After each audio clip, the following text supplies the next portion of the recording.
My son locked my wallet, phone, and house keys inside a clear hospital bag and said, "You get them after you sign." I was 64, 2 hours out of shoulder surgery, and my wife was downstairs unable to reach me. The form on my tray would make Eric the only person allowed to coordinate my discharge and home care. When I refused, he told the nurse I was confused from anesthesia and asked her to keep me overnight. Then he carried my belongings into the hall. I followed far enough to hear who he called and what he told her I had already agreed to. Hey everyone, welcome to today's story. Before we begin, take a second to like the video, subscribe, and tell me in the comments where you're watching from. I always enjoy seeing how far these stories travel. Quick note, this story includes fictional elements for storytelling purposes, but the message behind it is what truly matters. Now, let's see what Walter discovered. The plastic bag made a dry, crackling sound when Eric lifted it from the foot of my hospital bed. I could see my brown wallet pressed against one side, my phone face down behind it, and the 2 brass keys to our house tangled with the black fob for my pickup. Eric tucked the bag against his hip as if those things belonged to him. "Put that back," I said. My voice came out rougher than I intended. The breathing tube had left my throat scraped raw, and whatever they had given me in recovery still made the fluorescent lights look too bright around the edges. Eric glanced at the doorway before setting a blue folder on my tray. "Read the top page." "I already did." "Then sign it." The first page gave him permission to receive information from the hospital and coordinate my care after discharge. The second named him as the person who could make health decisions if I was judged unable to make them myself. His name had already been typed into every blank except the signature and date. "This isn't what we discussed," I said. "We didn't discuss anything because you wouldn't discuss it." He tapped the folder with one finger. "You said you had everything handled." "I do." "Dad, you tried to get out of bed with an IV in your arm." "I needed the bathroom." "You didn't know where you were." "I knew exactly where I was." That wasn't entirely true. I had known I was in a hospital, but for perhaps 30 seconds I had thought I was in the older building, where Ruth had her gallbladder removed in 1998. I had asked why they had repainted the walls. The nurse corrected me, and the room settled into the right place again. Anesthesia can do strange things to a person. I knew that. Eric knew it too, but he was holding those 30 seconds as if they were a diagnosis. "Your mother is waiting downstairs," I said. "Give me my phone." "She's exhausted." "Then I'll tell her we're almost done." "You're not going anywhere until this is settled." I reached across with my left hand. My right arm was strapped against my chest in a thick black sling, and the movement pulled at the fresh repair inside my shoulder. Heat ran from the base of my neck to my elbow. Eric stepped beyond my reach. "You get them after you sign." Before I could answer, a nurse named Jenna came in carrying a paper cup and 2 wrapped crackers. She was a small woman with silver-framed glasses and the calm manner of someone who had already dealt with 3 difficult families that morning. "Mr. Pierce, I need you back against the pillow." "I need my belongings." She looked at the bag under Eric's arm. "Those are his?" "I'm keeping them safe," Eric said. "Please put them on the chair." He's still disoriented. "I'm not disoriented." Jenna looked at me, not him. "Can you tell me your full name and date of birth?" I did. She asked where I was and what procedure I had undergone. I answered both. Eric let out a breath through his nose. Jenna pointed to the vinyl chair by the window. "His belongings go there." Eric didn't argue with her. That was one of the differences between us. He would push family until someone gave way, but a badge, uniform, or clipboard could stop him in a hurry. He set the bag on the chair, picked up the blue folder, and walked into the hall. "I'm calling Mom," he said. "I'll explain why we're delayed." I swung my legs off the bed before Jenna could reach me. "Mr. Pierce, I'm only going to the door." The floor rolled slightly beneath my socks. I held the bed rail with my left hand and shuffled forward, while Jenna kept one palm near my back without quite touching me. Eric stood beside a linen cart about 15 feet away. He had his phone against his ear and his back turned. "Ruth," he signed, he said. "Yes, I'm taking him to my place for a few days." "No, don't come up. He doesn't want you seeing him like this." I stopped in the doorway. Ruth said something I couldn't hear. Eric lowered his voice. "I know what he told you before. He changed his mind." "Hang up," I said. Eric turned. His face didn't show surprise. That bothered me more than if I had caught him scrambling for an explanation. "Dad, get back in bed. Tell your mother I didn't sign anything." Jenna moved a chair behind me because my knees had started to loosen. I sat before anyone had to force me. Eric covered the phone with his palm. This is exactly what I'm talking about. Give me the phone. You almost fell. Because I just had surgery. And you think mom can handle you at home? We hired someone. His mouth tightened. We'll talk about that. He raised his phone again. Mom, I'll call you back. I heard Ruth ask my name before he disconnected. That small thing, the way she called for me while he ended the call, stayed with me. Jenna wheeled me back into the room. I hated the wheelchair, hated the blanket tucked over my knees, and hated most of all that Eric now had a fresh example of me needing help. He followed with the blue folder under his arm. You lied to her, I said. I was trying to keep her calm. By telling her I signed something I didn't sign. By giving her a plan. It wasn't my plan. You don't have one. I pointed toward the folder. Take that out of here. At least read the whole thing when your head clears. My head is clear enough to know I don't want you deciding when it is. Eric looked toward Jenna. He was asking about a building that was torn down 15 years ago. I mixed up 2 hospitals for half a minute. You pulled at your 4. The tape caught my arm. You called the anesthesiologist Tom. His name was Todd. Jenna pressed her lips together. I couldn't tell whether she was hiding amusement or concern. Eric had always been good with lists. He could take 5 ordinary mistakes, place them in the right order, and make them sound like a pattern no sensible person could ignore. He worked as an operations supervisor at a grocery distribution center outside Knoxville. Half his working life involved finding small failures before they delayed 100 trucks. That skill had helped our family more times than I could count. It could also make breakfast feel like a warehouse inspection. The hospital isn't asking him to sign that, Jenna said. This is a family document. I understand, Eric replied. I'm trying to prevent a second emergency. I knew which first emergency he meant. 8 years earlier, I had spent most of a Saturday pretending the pressure in my chest came from bad barbecue. Eric found me sitting on the garage floor, sweating through my shirt while I tried to sort sockets into a red metal box. He drove me to the emergency room after I refused an ambulance. The cardiologist said another hour might have made the difference between a warning and a funeral. Eric never said I owed him my life, but both of us knew he could have. After that day, I made him my emergency contact. I gave him a spare house key, the garage code, the combination to the small fire safe in our bedroom closet, and the passwords to the utility accounts in case Ruth ever needed help. I told myself it was practical. Eric treated practicality like a promise that never expired. Your mother and I arranged 10 mornings of home help, I said. 4 hours each day. The woman starts tomorrow. A stranger starts tomorrow, he said. A trained caregiver. From an agency you found online. Ruth's friend used them after her knee replacement. That doesn't mean you know who they're sending. It means we checked. You don't even remember her name. I did remember. I just needed a second longer than I wanted him to see. Marla. It's Monica. Monica is the scheduler. Marla is the caregiver. Eric looked away first. It was a small win, and I enjoyed it more than I should have. Jenna handed me the crackers and told me I needed to eat before taking another pain pill. Eric sat near the window, still holding the folder. For the next 40 minutes, he barely spoke. He answered 2 work messages, adjusted the shade when sunlight moved across my face, and brought me a second cup of water without being asked. That was Eric. He could make a man furious, and then remember the exact way that man liked a straw bent. At 38, he had already spent years being the one people called. When his sister Megan's car quit on Interstate 40, Eric found a tow truck before she had finished telling him where she was. When Ruth slipped on ice outside the grocery store, he reached the clinic before I did. When a storm knocked out power to our neighborhood, he arrived with extension cords, flashlights, and a printed list of every hotel within 10 miles. He didn't merely help. He took the situation by the neck until it behaved. Most of the time, we were grateful. The trouble came when the situation was a person. Where is Ruth now? I asked. Cafeteria. Did you tell her to stay there?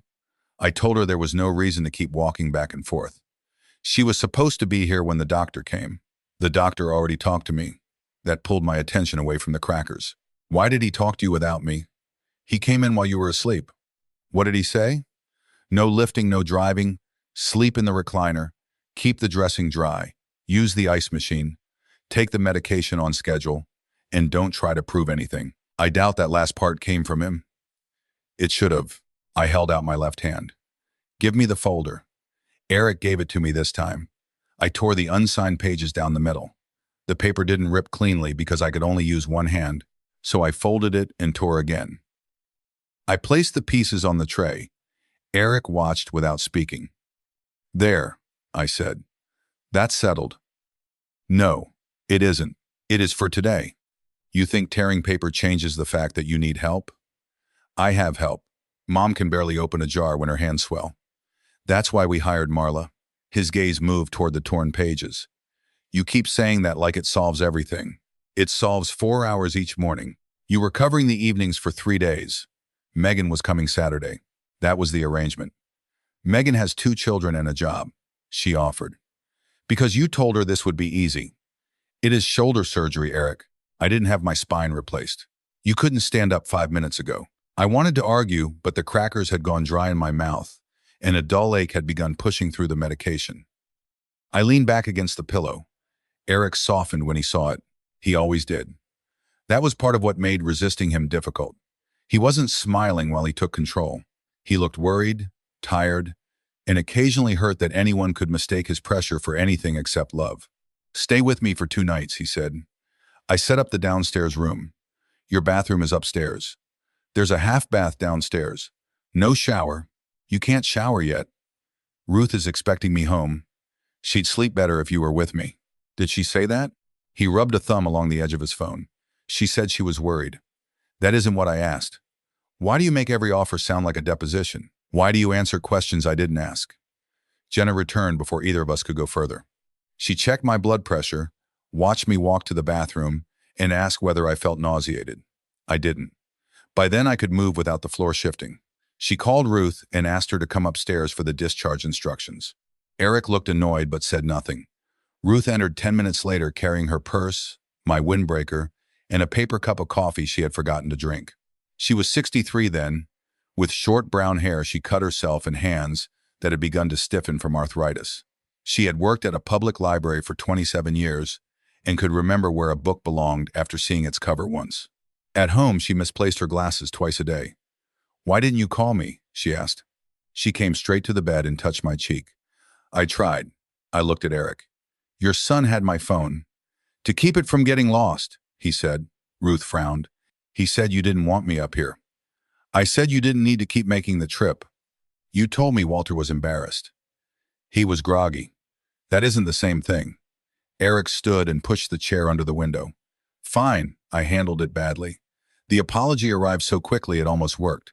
Ruth reached for the blue folder, then saw the torn pages. "What was that?" "Something Eric wanted me to sign." "Just a precaution," he said. "It would make him my healthcare agent." Ruth looked at him. "We never agreed to that. You told me last week somebody needed authority if Dad became confused."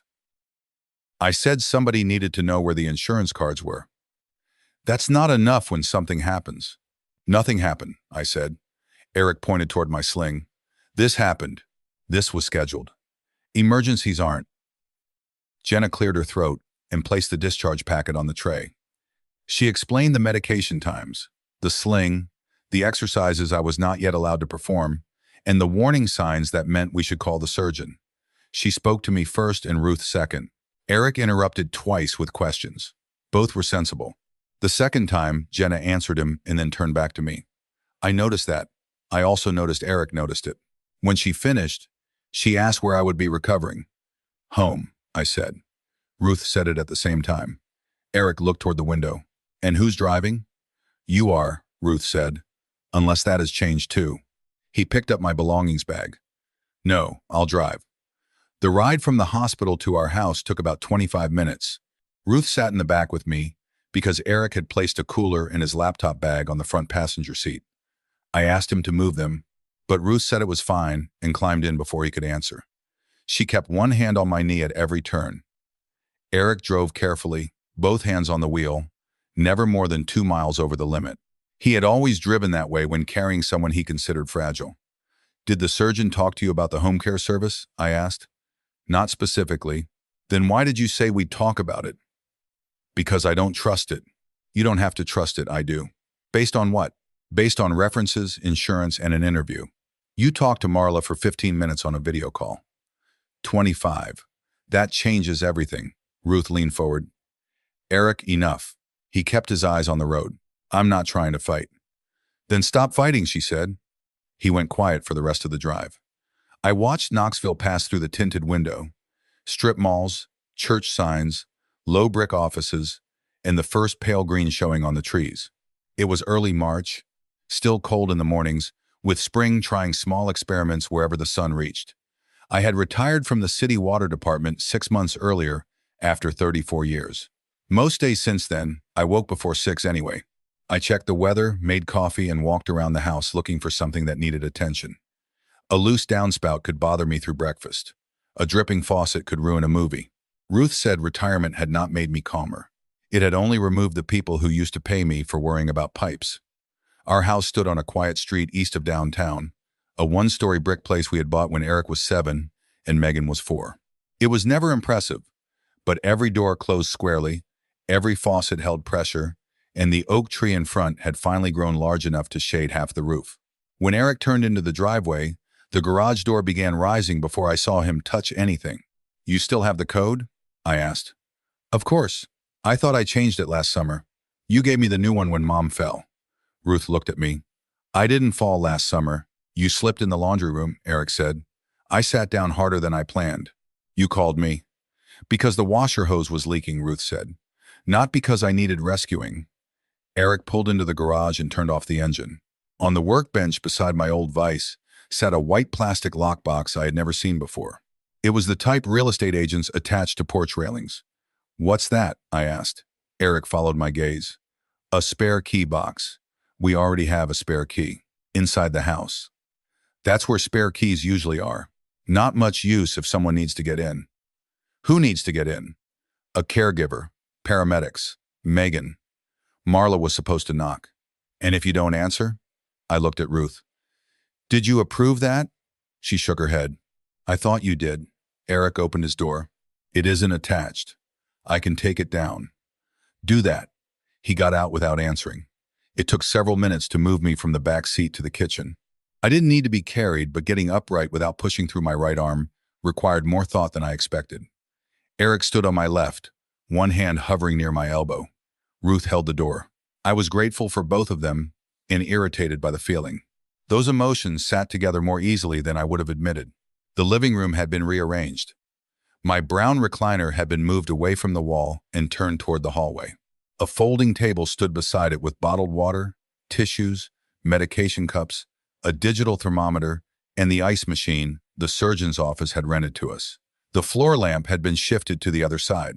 The small rug Ruth kept under the coffee table was rolled against the wall. "Who did all this?" I asked. "Eric came over while we were at the hospital," Ruth said. "He said you asked him." Eric placed the belongings bag on the kitchen counter. "You said the recliner needed to be near the bathroom. I said I might sleep in it. This makes more sense. You moved my table. You would trip over it. I've walked around that table for 19 years. Not on pain medication. He wasn't wrong about the rug. I had nearly caught my shoe on it the week before. What bothered me was not each change by itself. It was entering my own home and finding that somebody else had decided how I would live in it." Eric helped me settle into the recliner, adjusted the sling, and filled the ice machine reservoir. He knew where everything was.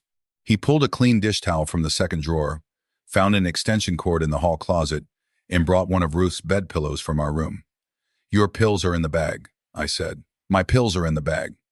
"I know." He opened the plastic seal, removed the orange pharmacy bottle, and read the label. "1 every 6 hours as needed. That's what it says." "When did they give you the last one?" "Around noon." "It was 12:40, Ruth said. Eric opened a note on his phone. "Then the next is 6:40. As needed," I reminded him. "Pain gets ahead of you. It's harder to control." "Did you become a pharmacist this morning?" "The nurse told us. She told us not to wait until it was severe.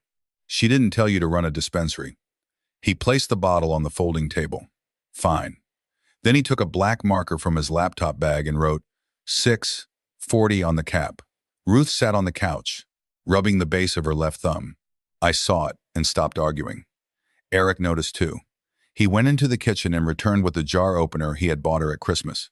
"You should use this," he said. "I use it." It was still in the package. "Because I know how to open jars." "Then why is your hand hurting?" Ruth looked at him for a long second.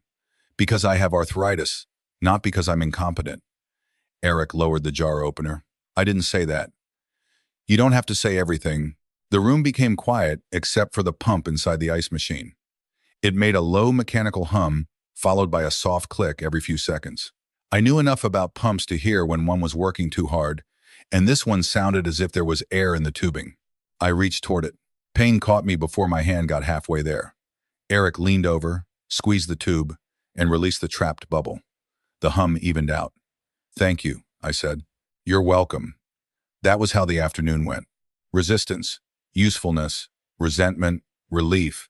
He warmed soup for both of us, set alarms on Ruth's phone, taped the surgeon's number to the refrigerator, and checked the smoke detector in the hallway because he had noticed the indicator light was out. He also opened our mail without asking because he thought one envelope might contain information from the hospital. It was a coupon from a hearing aid company. Don't open our mail, I told him. It looked official. It had a smiling man cupping his ear on the front. I wasn't studying the picture. That much is clear. Ruth laughed before she could stop herself. Eric almost smiled, then didn't. Around 5, Megan called from Chattanooga. She was 35, 3 years younger than Eric, and less eager to solve people. She taught 4th grade and had 2 boys who treated every phone conversation like a request to locate a missing shoe. I heard one of them shouting in the background while she asked how I felt. Sore, I said, not dying. Eric said you had a rough time coming out of anesthesia. I looked across the room. Eric was wiping the kitchen counter. Did he? He said you got confused. For about half a minute. Do you know what day it is? I sat straighter in the recliner. Why are you asking me that? I'm not testing you. It sounds like a test. Dad, I just asked. It's Monday, March 9th, and the governor is still somebody I didn't vote for. Anything else? Megan sighed. This is why talking to you is exhausting. The words landed harder than she probably intended. I looked at Ruth. She studied her hands. I'm sorry, Megan said. I'm trying to help. Then come Saturday like we planned. I am. Eric said he might stay all week, though. I turned toward him. Eric said what? He kept wiping the counter. I told her it was an option. You didn't mention that to me. You've been home 2 hours. Megan spoke more carefully. I thought you knew. Apparently everyone knows my plans except me. Dad, I need to go. I ended the call before she could answer. Eric put the dishcloth in the sink. That was unnecessary. You told her I was confused. You were. You told her you might stay here for a week. Someone has to. Marla starts tomorrow. He turned off the faucet, then faced me. We'll see. There it was again. Not a direct refusal.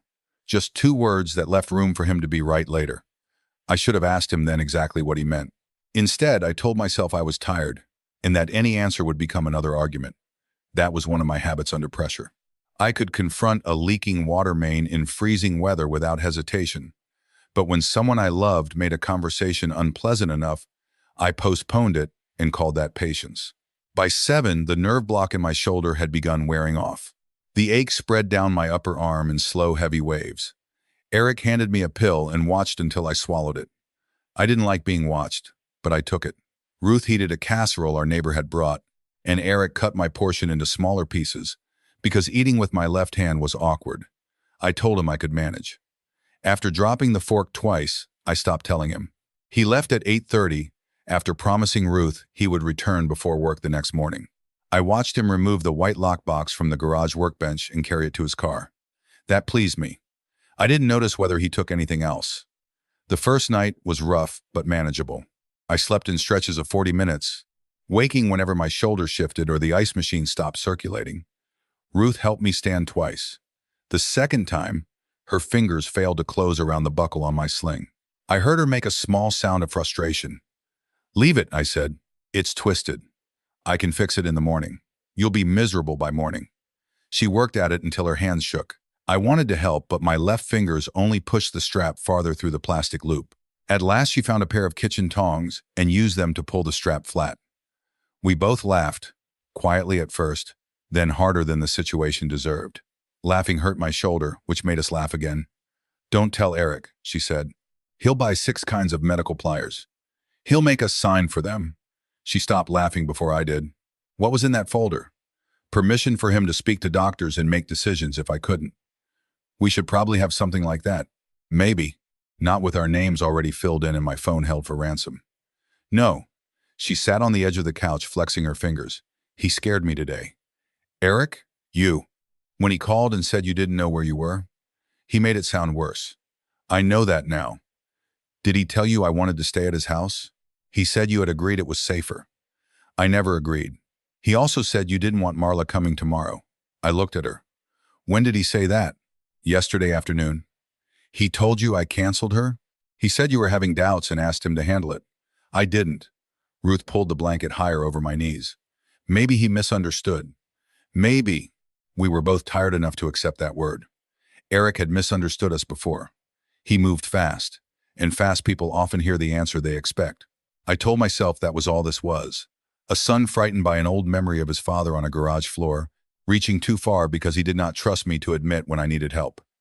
That explanation allowed me to sleep another hour. At 6:45 the next morning, I woke to the smell of coffee and the sound of cabinet doors closing. Eric stood in the kitchen wearing dark work pants and a gray polo with his company logo stitched above the pocket. He had let himself in through the garage. A blue duffel bag sat beside the hallway. You're early, I said. You're awake. That happens in the morning. He poured coffee into my usual mug. How was the night? Fine, Ruth called from the bedroom. It was not fine. Eric carried the mug to me. Pain level? 4. That means 6. It means 4. Did you take the 240 pill? No. Why not? I was asleep. He checked the bottle. You missed it by 4 hours. It says as needed. You keep saying that because somebody printed it on the bottle. He set the coffee down and inspected the sling. This strap is wrong. We fixed it. It's inside out. It held. How did Mom get it through the buckle? Kitchen tongs. Eric closed his eyes. Dad. They were clean. You could have called me.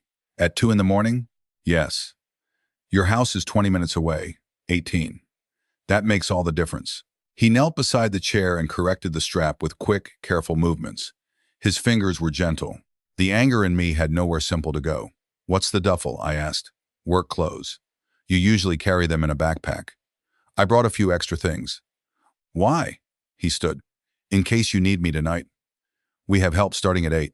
He looked at the clock above the television. It was 7:10. Then I'll meet her. You need to work.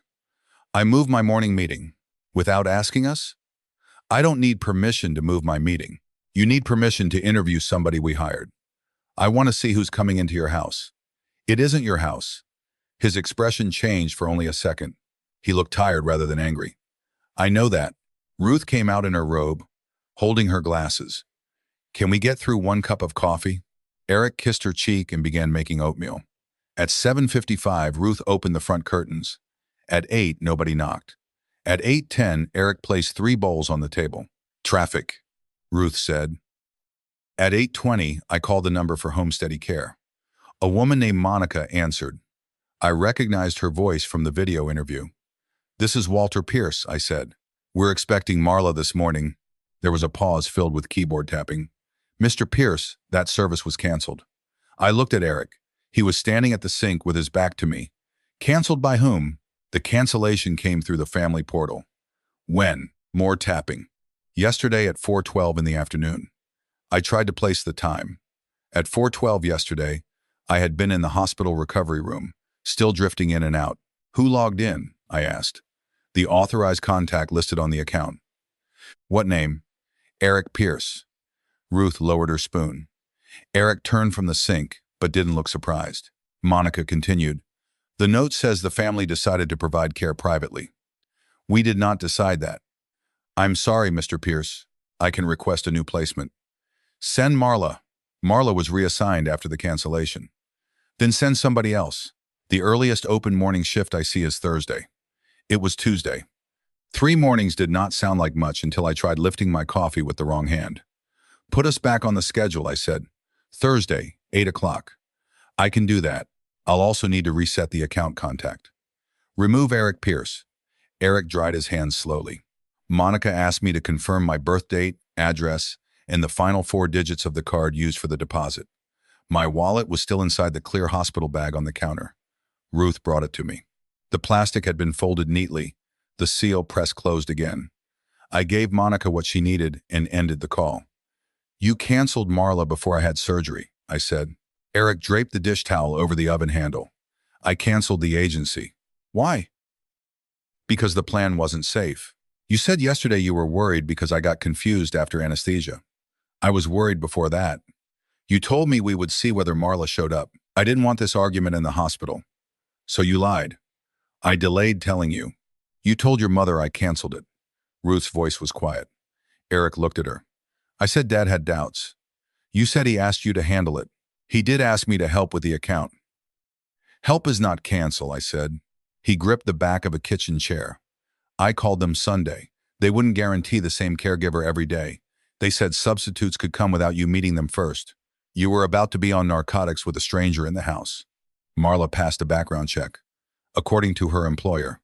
That is usually who conducts one. You gave them the garage code. A temporary code. You gave a stranger access to this house while Mom would be here alone. Ruth straightened. I was part of that decision.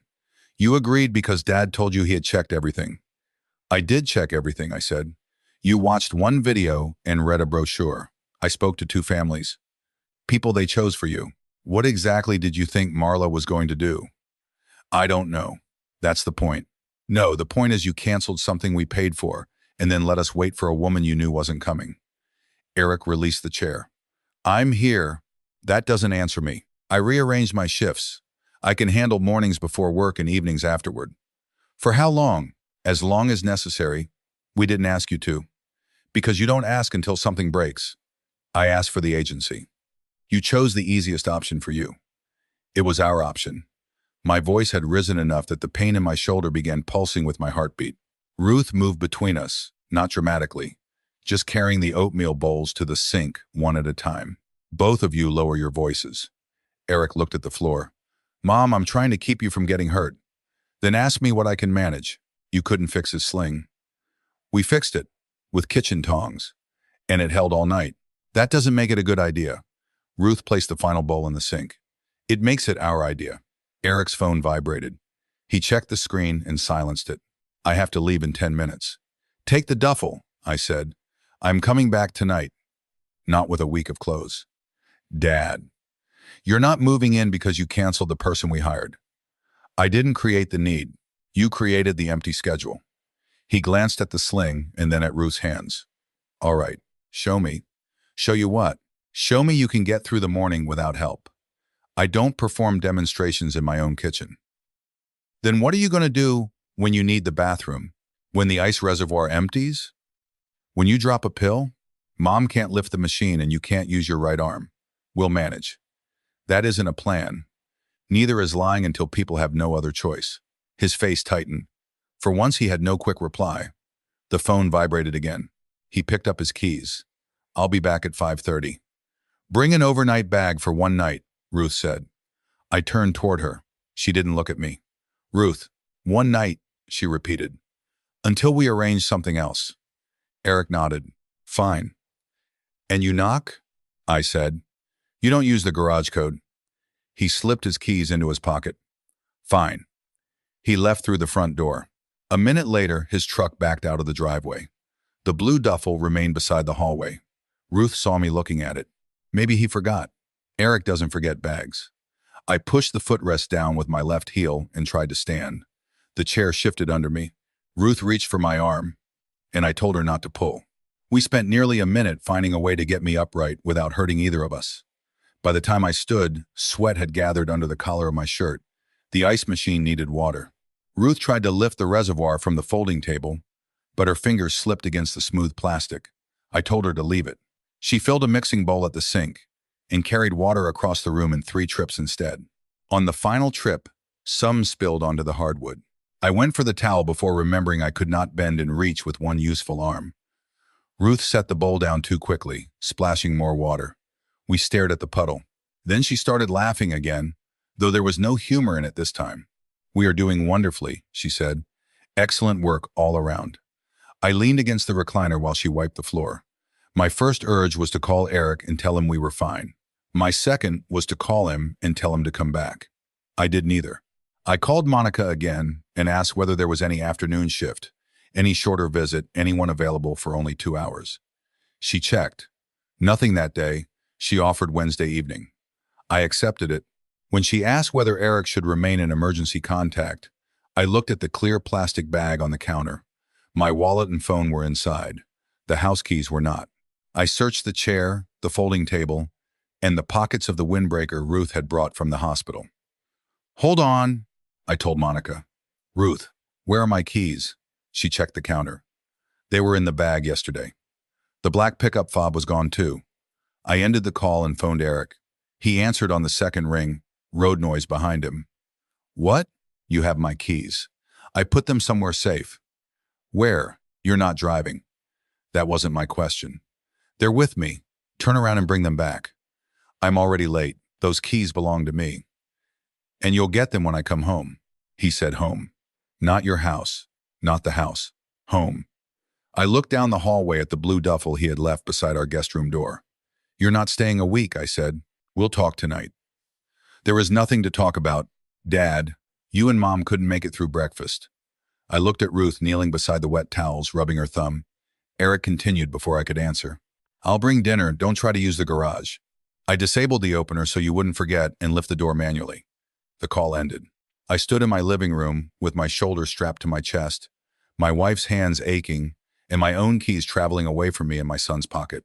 Through the front window, I could see the white lockbox hanging from the railing beside our porch steps. Eric had not taken it down after all. The white lockbox swung slightly against the porch railing when the wind moved through the yard. I could see it from the living room window, bright against the black iron, close enough to touch and useless to me because I didn't know the combination. Ruth came up behind me carrying the damp towels from the floor. "Sit down before you fall down." "I'm looking." "You can look from the chair." He said he took it. Maybe he forgot. Eric forgot his duffel and the lockbox on the same morning. She followed my eyes toward the hallway. The blue bag leaned neatly against the wall, zipper closed, shoulder strap tucked underneath so nobody would trip over it. Eric had not forgotten anything. He had placed it there. I tried calling him again. This time the call went to voicemail. "Bring my keys back," I said after the tone. "Remove the lockbox. Do not come through our garage. Call me before you return." I ended the message and sat because Ruth was right about my legs. The pain pill had begun dulling my shoulder, but it also made my thoughts feel separated by a thin layer of cotton. Ruth carried the wet towels to the laundry room and returned with the cordless screwdriver I kept in the kitchen drawer. "What are you doing?" I asked. "Removing the lockbox. It's attached to iron. The railing bracket has screws. You can't grip that." "I can grip it long enough." She opened the front door. Cold air crossed the room. I pushed myself upright again. "Ruth, you wanted it gone. I didn't say you had to wrestle it off." "Then who?" Neither of us answered. I followed her onto the porch in my hospital socks before remembering I had no shoes on. The concrete felt colder than I expected. Ruth crouched beside the railing and fitted the screwdriver bit into the first screw. Her hands shook when she squeezed the trigger. The motor whined, but the screw did not move. "Stop," I said. "It's rusted." "I can see that." She changed the angle and tried again. The tool twisted in her hand. I caught it against my thigh with my left palm before it struck the porch. The movement pulled my right shoulder forward. A sharp line of pain ran beneath the sling. I made a sound I couldn't hide. Ruth dropped the screwdriver and grabbed my shirt. "Walter, I'm fine. Sit." I said I'm fine. And I said sit. She guided me to the porch bench, the one we usually use for grocery bags and muddy shoes. I lowered myself carefully. The lockbox hung less than 3 feet away. I could have reached it with my good hand, but reaching it would not open it. Ruth stood over me with her arms folded, though the pose hurt her fingers. "This is ridiculous," she said. "Yes, I meant us." "I know." She brought my shoes, then called our neighbor Howard Mills without asking me. Howard lived 2 houses down and had retired from telephone line work. He was 70 and walked with a hitch in his right leg after falling from a pole in his 30s. He arrived wearing a flannel shirt under brown coveralls, carrying a hacksaw. "You look terrible," he told me. "Good morning to you too." "Ruth said somebody locked you out." "Not exactly." He examined the lockbox. "Whose is it?" "Eric's." "On your porch?" "For caregivers." "You got caregivers?" "We were supposed to." Howard looked between us, decided not to ask, and sawed through the thin railing bracket in less than a minute. The lockbox dropped into his palm. "Want me to open it?" Can you? Probably destroy it. That's fine.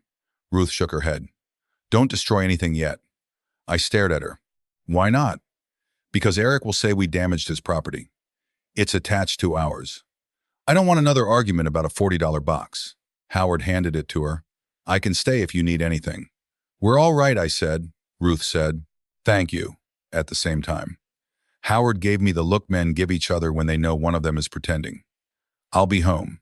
After he left, Ruth put the lockbox on the kitchen counter beside the clear hospital bag.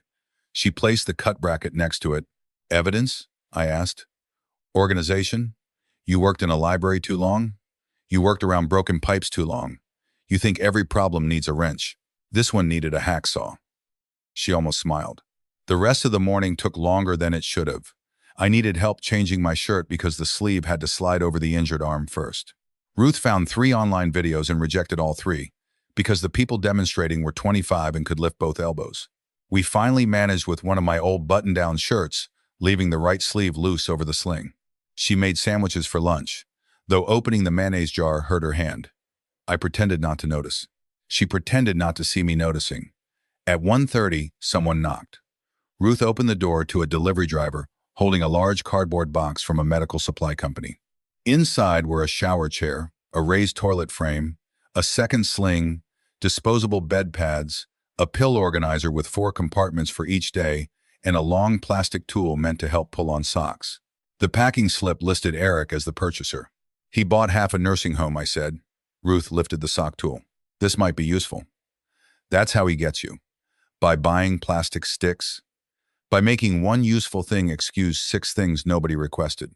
She turned the shower chair over and studied the rubber feet. We might need this too. We already have a built-in bench. The built-in bench is narrow. You said we could manage. Managing includes using things that help, not when they arrive as a declaration of incompetence. Ruth put the chair down harder than necessary. A chair doesn't declare anything. I knew I had pushed too far, but the medication made it easier to keep going than to admit it. He didn't ask. Neither did Howard before he brought a hacksaw. That was different, because Howard did what you wanted, because he removed something Eric attached without permission. And this might keep you from falling. I'm not showering for 3 days. Then it can sit in the box for 3 days. She carried the sock tool to the bedroom and left me with the rest. I sat in the recliner looking at the raised toilet frame, which had white padded arms and the cheerful ugliness of equipment designed by someone who never expected to need it. Eric knew I would hate it. He had bought it anyway. That could have meant he cared more about safety than my pride. It could also have meant he considered my pride an obstacle to be managed. Both things could be true. At 5:27, a key turned in the front lock. Ruth and I looked at each other. Eric entered carrying 2 grocery bags and a foil pan from a barbecue restaurant. He had changed out of his work shirt, but still wore the same dark pants. You used a key, I said. The door was locked. I told you to knock. My hands were full. He placed the food on the kitchen counter and saw the lockbox. His gaze moved to the cut bracket. You cut it off. Howard did. You brought Howard into this? It was on my porch. It was for emergency access. You told me you removed it. I said I could remove it. You said, I'll take it down. I meant when we had another plan. You canceled the other plan. Ruth stepped between the counter and the refrigerator. Please put the groceries away before the meat gets warm. Eric opened the refrigerator. Where's the milk? We finished it, Ruth said. I bought more. He began unloading containers. Milk, eggs, sliced turkey, yogurt, cut fruit, bottled protein drinks, frozen meals, and a large bag of ice.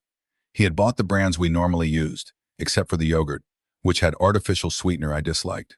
My keys, I said. I have them. Hand them over. After we eat. Now. He kept arranging food. You're not driving. You don't decide whether I possess my own keys. You'll have them when the doctor clears you. The house key is attached to the truck key. I can separate them. You can give me all of them. He closed the refrigerator door. What are you going to do with the truck? Nothing today. Then why does it matter? Because it belongs to me. I bought you groceries, moved my shifts, canceled meetings, and spent my lunch break ordering equipment. You called a neighbor with a hacksaw because I held on to keys you can't use. I called because you put a lockbox on my house. For an emergency. Whose emergency? Yours. Then why didn't I know the code? Eric stared at me. Because you would give it to whoever showed up in an agency uniform. Ruth shut the refrigerator harder than she intended. A bottle inside rattled. Enough. Eric turned toward her. Mom, you were worried about strangers too. I was worried about having different people every day. That is what they said might happen. I still agreed to the service. Because Dad kept saying it was handled. I tried to stand, but the recliner footrest caught under my heel. Stop speaking for her. I'm repeating what she told me. When? Last week. Ruth's face changed. It was small, a tightening around her mouth. I told you I was nervous, she said. Exactly. I did not tell you to cancel. You said you didn't know how you were going to manage him at night. I looked at her. You said that? She reached for the edge of the counter. Not like he's making it sound. Eric opened his hands. How else does it sound? It sounds private. It stopped being private when Dad decided your hands didn't matter. My hands matter, I said. Ruth answered without looking at me. Then why did you plan all of this as if they would work normally? We hired help. For mornings. Megan was coming Saturday. And Tuesday through Friday night, I can walk. You couldn't stand up this morning. I was stiff. You nearly pulled me onto the floor. That isn't what happened. It nearly happened. Eric leaned against the refrigerator watching us. I hated that he had brought something real into the room and then stepped aside to let it work for him. Give me the keys, I said. We can discuss everything else after that. No. The word was calm and plain. You don't have that right. Maybe not. He pulled out a kitchen chair and sat. But I'm not putting a 2-ton truck within reach of somebody taking oxycodone. Then remove the truck key. He took the ring from his pocket. My brass house key, the truck fob, the small key to my shed, and a red plastic tag hung from it. He worked the truck fob free, then slid the house and shed keys across the table. The fob stays with me. Put it in the fire safe. You gave me the combination. That doesn't make it yours. I'm keeping it until Friday. On whose authority? Common sense. Common sense doesn't come with your name printed on it. Ruth sat at the table and rubbed both hands. Walter, you cannot drive. I know. Then let him hold the fob. This isn't about driving. It is partly about driving. It's about him deciding I'm not allowed to have something because he says so. Eric pushed the brass keys closer. You have the house key. After I demanded it for 6 hours. You have it. And the lockbox code? I changed it. What is it? Mom's birthday. Ruth looked at him. Which birthday? Month and day. Tell us the numbers, I said. He did. Ruth tried them. The box opened. Inside was a single copied house key. She removed it and placed it beside mine. Who else knows the code? She asked. Megan. Anyone else? No. Did you tell the agency? No. Then it wasn't for the caregiver. Eric's jaw tightened. It could have been. It was for you and Megan, Ruth said, in case something happened. You already had a key. I didn't know whether Dad would change the locks. I stared at him. You expected me to change the locks before you installed it. I expected you to get angry, so you prepared a way around what I might decide. I prepared for an emergency. Stop using that word. The pain in my shoulder had climbed from a dull pulse to a hot, steady pressure. Ruth noticed before I did. She asked when I had last taken medication. I could not remember. Eric checked the time written on the bottle cap. You were due 40 minutes ago. I wasn't due. I could take one if needed. Do you need one? Ruth asked. I did. But saying yes felt like giving Eric another piece of the argument. Not yet. She looked at my face. Take it. Eric filled a glass and set out the pill. I swallowed it without speaking. Then we ate barbecue at the kitchen table. Nobody had much appetite. Eric cut my cornbread in half so I could lift it with one hand. I let him. Ruth asked about his wife, Claire, who worked evenings twice a week at a veterinary clinic. Eric said she was fine. He did not mention that staying at our house would leave her alone with their 11-year-old daughter, Lily, or that he had apparently packed enough clothing to stay through the weekend. Did Claire know you planned to sleep here? Ruth asked. Yes. Did you ask her? I said. She understood. That wasn't my question. We talked. What did she say? She said you needed help. Did she say she wanted you gone all week? Eric put down his fork. Why are you trying to turn this into something between me and my wife? Because you keep volunteering everybody else's life. Ruth touched my left wrist. Eat. After dinner, Eric assembled the shower chair and raised toilet frame. He moved with the speed of someone trying to finish before permission could be withdrawn. I told him the toilet frame was unnecessary. Ruth asked him to install it anyway. That hurt more than I expected. I watched from the hallway while he tightened the side clamps. Try it, he told me. No. You need to know whether the height works. I know how high the toilet is. Walter, Ruth said. I tried it. The padded arms made lowering myself easier. I hated that too. It can stay until the weekend, I said. Eric nodded as though I had approved a contract. He slept in the guest room. I heard him moving around after midnight, opening the linen closet and walking into the kitchen. At 2:10, he woke me for medication. I didn't ask you to. Mom said you were groaning. Ruth was asleep on the couch, curled beneath a quilt. She should be in bed, I said. She wanted to stay near you. Then why are you waking me instead of helping her? He looked toward the couch. Take the pill. Answer me. I'll get her settled. I swallowed it. He adjusted the ice machine, then gently woke Ruth and walked her to the bedroom. Watching him guide her by the elbow made something twist inside me. He was not pretending to care. That would have been easier. In the morning, he made scrambled eggs and left for work at 6:30. He took the truck fob with him. The blue duffel stayed in the guest room. At 8, I decided to wash at the bathroom sink without assistance. Ruth was still asleep after the broken night. I could have waited. Instead, I told myself she needed rest, and I needed to prove that every ordinary task did not require an audience. I removed the outer sling strap with my left hand, keeping my injured arm pressed against my body. The surgeon had shown me how to let the arm hang briefly while washing under it, but he had demonstrated with a nurse standing nearby. I spread a towel over the counter and filled the basin with warm water. The first few minutes went well. I washed my face, chest, and left arm. When I tried pulling the loose shirt over my head, the cuff caught on the sling buckle. I turned toward the mirror, lifted my left elbow, and bumped the soap dispenser.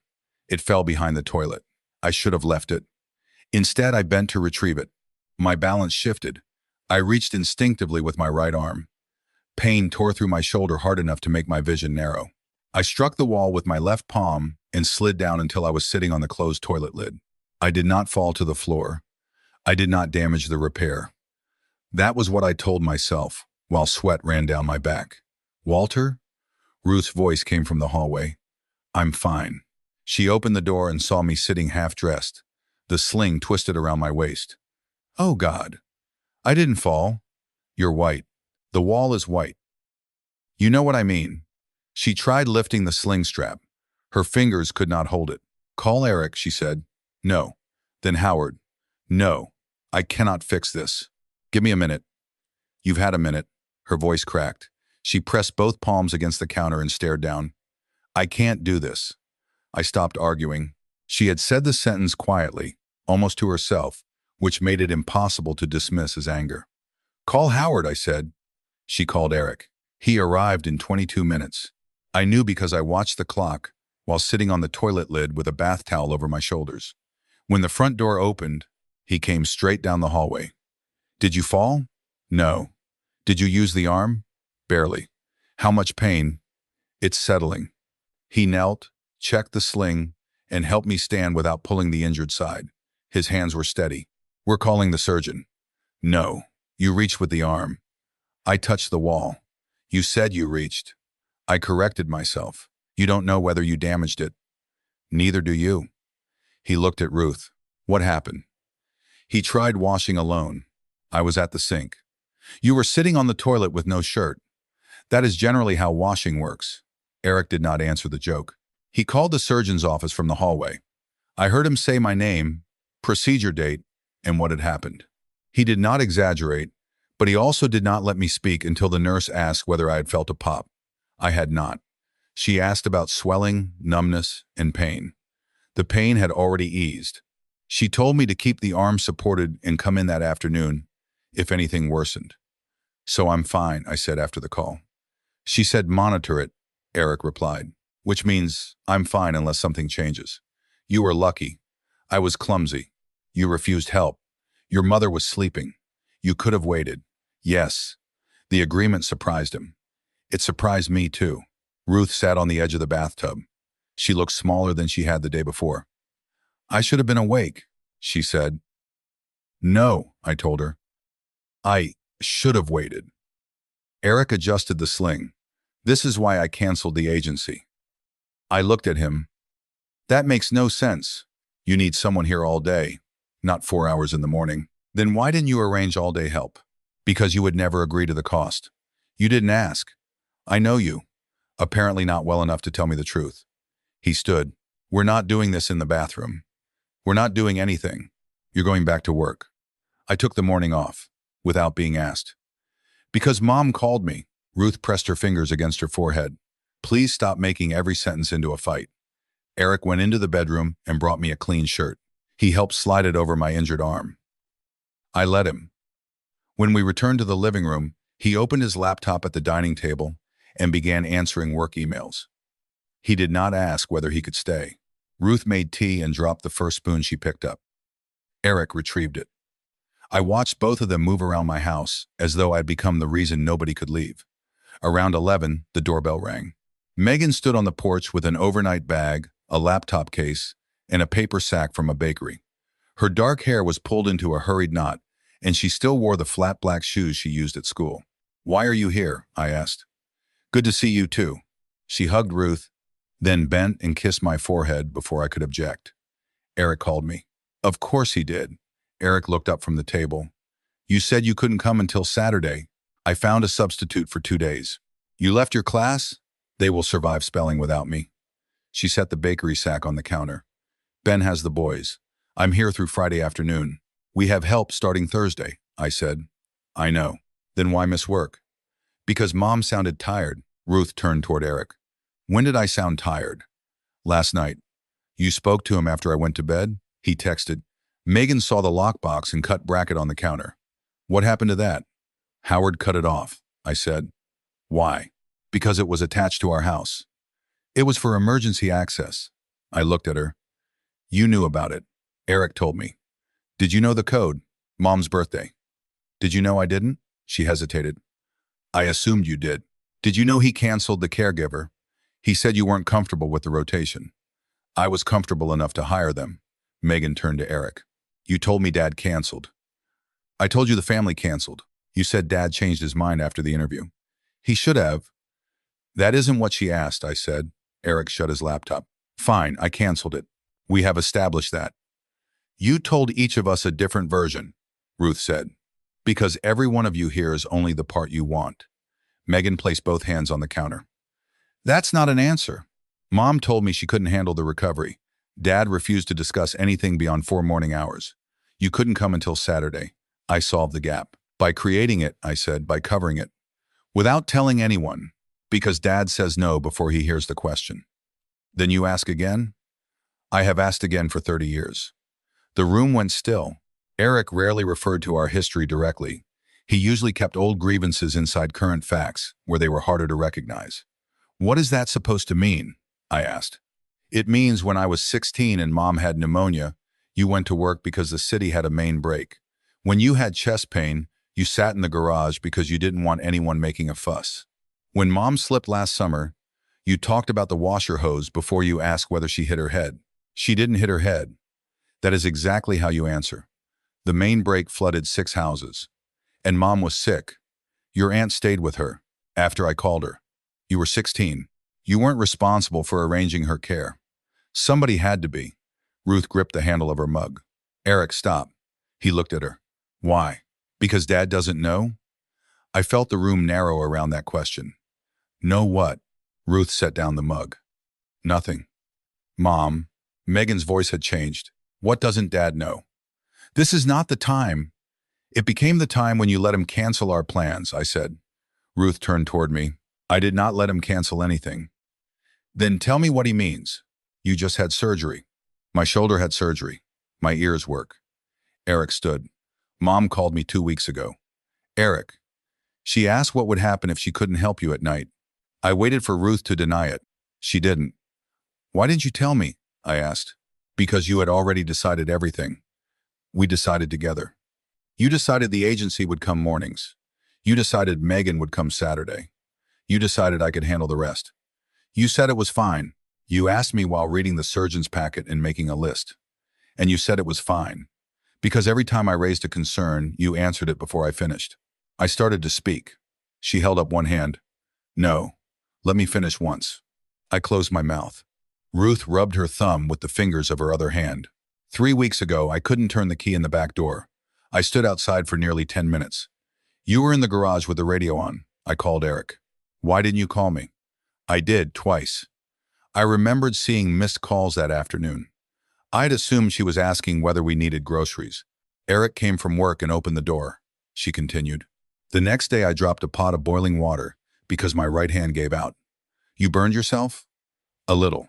Where? My wrist. She pulled back her sleeve. A faint pink mark curved above the joint. I had seen it and accepted her explanation that she touched the oven rack.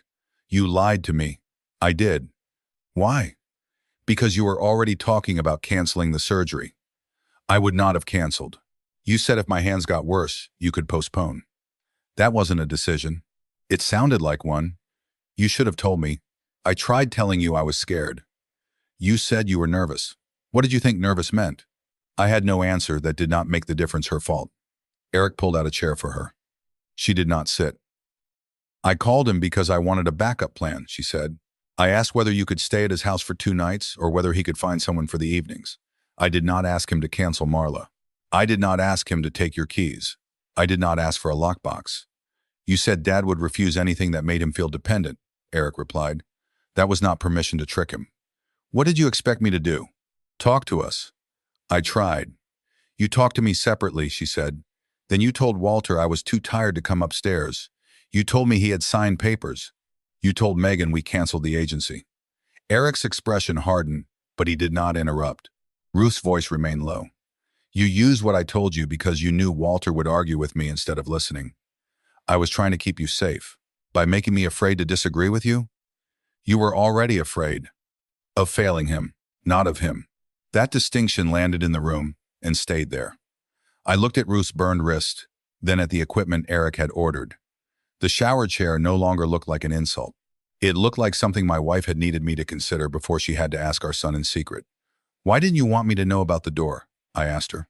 Because you would replace the lock, sand the frame, install a lever handle, and tell me the problem was solved. Wouldn't that help? Yes. She looked directly at me. But you still would not ask how often my hands fail. I thought of every jar I had opened for her without asking whether she could open the next one. Every package I had cut, every clasp I had fastened, every small task I had quietly absorbed, I had considered that care. Maybe it was. It had also allowed both of us to avoid naming what was happening. Have you seen a doctor? Megan asked. I have an appointment next month. Next month? I said. The rheumatologist was booked. Your regular doctor could. Ruth gave me a tired look. I stopped. Megan pulled out the chair beside her. Sit, Mom. Ruth sat. Megan took her hands and examined them without turning the moment into a lecture. Both? Mostly the right. Any numbness? Sometimes. Eric moved toward the table. This is why I told you Dad couldn't come home without help. That part may have been right, Megan said. The way you handled it wasn't. Easy for you to say after I covered everything. You did not cover everything, you rearranged everyone. Because nobody else would make a decision. They made one. You replaced it. Eric looked at me. And now he thinks I'm the problem instead of the reason this house is functioning. I glanced around the living room. The ice machine hummed evenly. The shower chair waited in its box. The raised toilet frame had made the morning easier. The refrigerator held enough prepared food for days. Eric had done all of that. He had also held my keys, canceled the person we hired, lied about a form, placed a lockbox on my railing, and made plans with my wife's fear while keeping us apart. His help and his control came from the same place. Separating them would be harder than simply throwing him out. You are one of the reasons it is functioning, I said. That isn't the same as being in charge of it. Somebody has to be in charge. Ruth pulled her hands away from Megan. No, Eric turned toward her. Mom, no one person has to be in charge of Walter and me. That sounds good until there's an emergency. Then the emergency decides what needs doing. You do not get to create one ahead of time. He paced to the window and back. You called me because you needed help. Yes, I helped. You took the part I gave you and added every other part. Because you both minimize everything. We do, Ruth said. Walter more than me.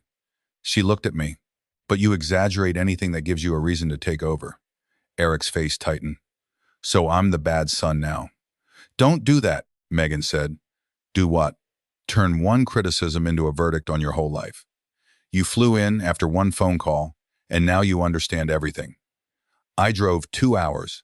That changes it. At least I told my husband where I was going. Claire knows where I am. Does she know you packed for a week? Eric did not answer. Megan's eyebrows rose. You didn't tell her. She knew I might stay. That means no. My marriage is not the issue.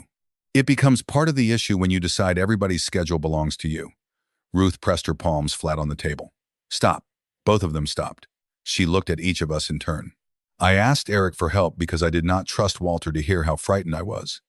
Eric used that fear to make decisions I did not ask him to make. Walter, you keep saying we can manage when what you mean is that you will decide what counts as manageable. Eric, you keep saying you are protecting us when what you mean is that you will decide what protection looks like. I am tired of being the reason both of you use. No one spoke. The refrigerator motor came on. Somewhere outside, a truck passed with a loose trailer chain bouncing against the pavement. I wanted to defend myself. I wanted to explain that I had arranged the caregiver because I knew Ruth needed help. I wanted to point out that I had suggested postponing surgery only because I cared about her hands. Every explanation began with what I had intended and ended before what she had experienced. What do you want? I asked. Ruth looked almost suspicious. Right now? Yes. I want the agency back on Thursday. All right. I want Megan here until Friday if she can stay. Megan nodded. I can. I want Eric to sleep at his own house tonight. Eric looked down. Ruth continued before he could answer. I want the shower chair installed.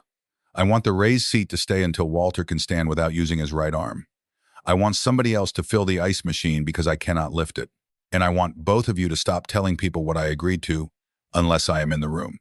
All right, I said again. Eric walked to the hallway and stared toward the guest room. What happens at night? Megan takes the guest room, Ruth said. I'll sleep on the couch near Dad, Megan added.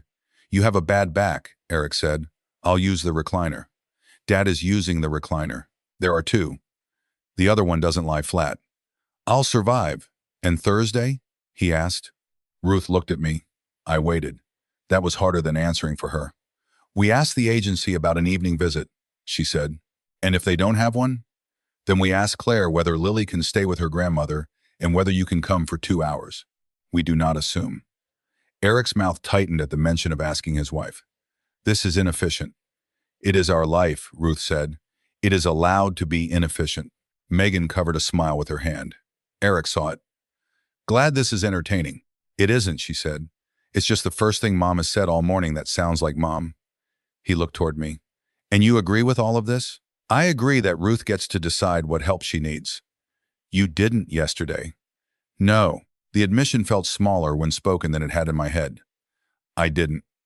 He studied me as if searching for the trick. So that's it? I'm dismissed because she asked me for help and I took it seriously? You are going home tonight, Ruth said. That is not dismissal. It feels like it. Feel it at home. Megan looked down quickly. Eric picked up his laptop and charger. Fine. He walked to the guest room, returned with the blue duffel, and placed it by the front door. He did not leave.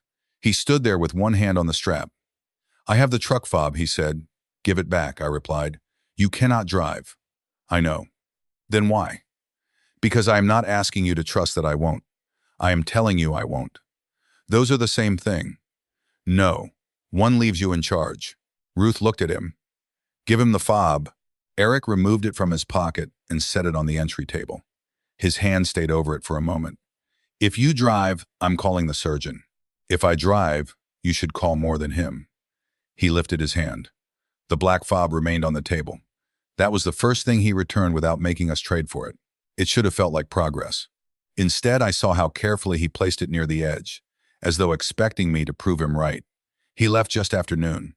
Megan watched from the window until his truck disappeared. He's angry, she said. He'll survive, I answered. Ruth leaned back in the kitchen chair. That is what you say when you don't want to think about what happens next. What happens next is we follow the plan you just made. For 2 days. Then we adjust. Together? She asked. Together. She held my gaze long enough to make sure I understood the word. Megan unpacked in the guest room, installed the shower chair, and moved the medical supplies into one cabinet instead of leaving them spread across the living room. She did it without asking, because she had inherited some of Eric's habits, though she asked before changing the ice machine and before moving my medication. That small difference became impossible not to notice. During lunch, she told us Eric had been calling her for more than a month. He had asked whether I seemed forgetful, whether Ruth sounded tired, whether either of us had mentioned moving, and whether I had changed the fire-safe combination. Why would he ask about the safe? I said. He said he wanted to make sure the insurance documents were current. They are. I told him I didn't know. Ruth looked at me.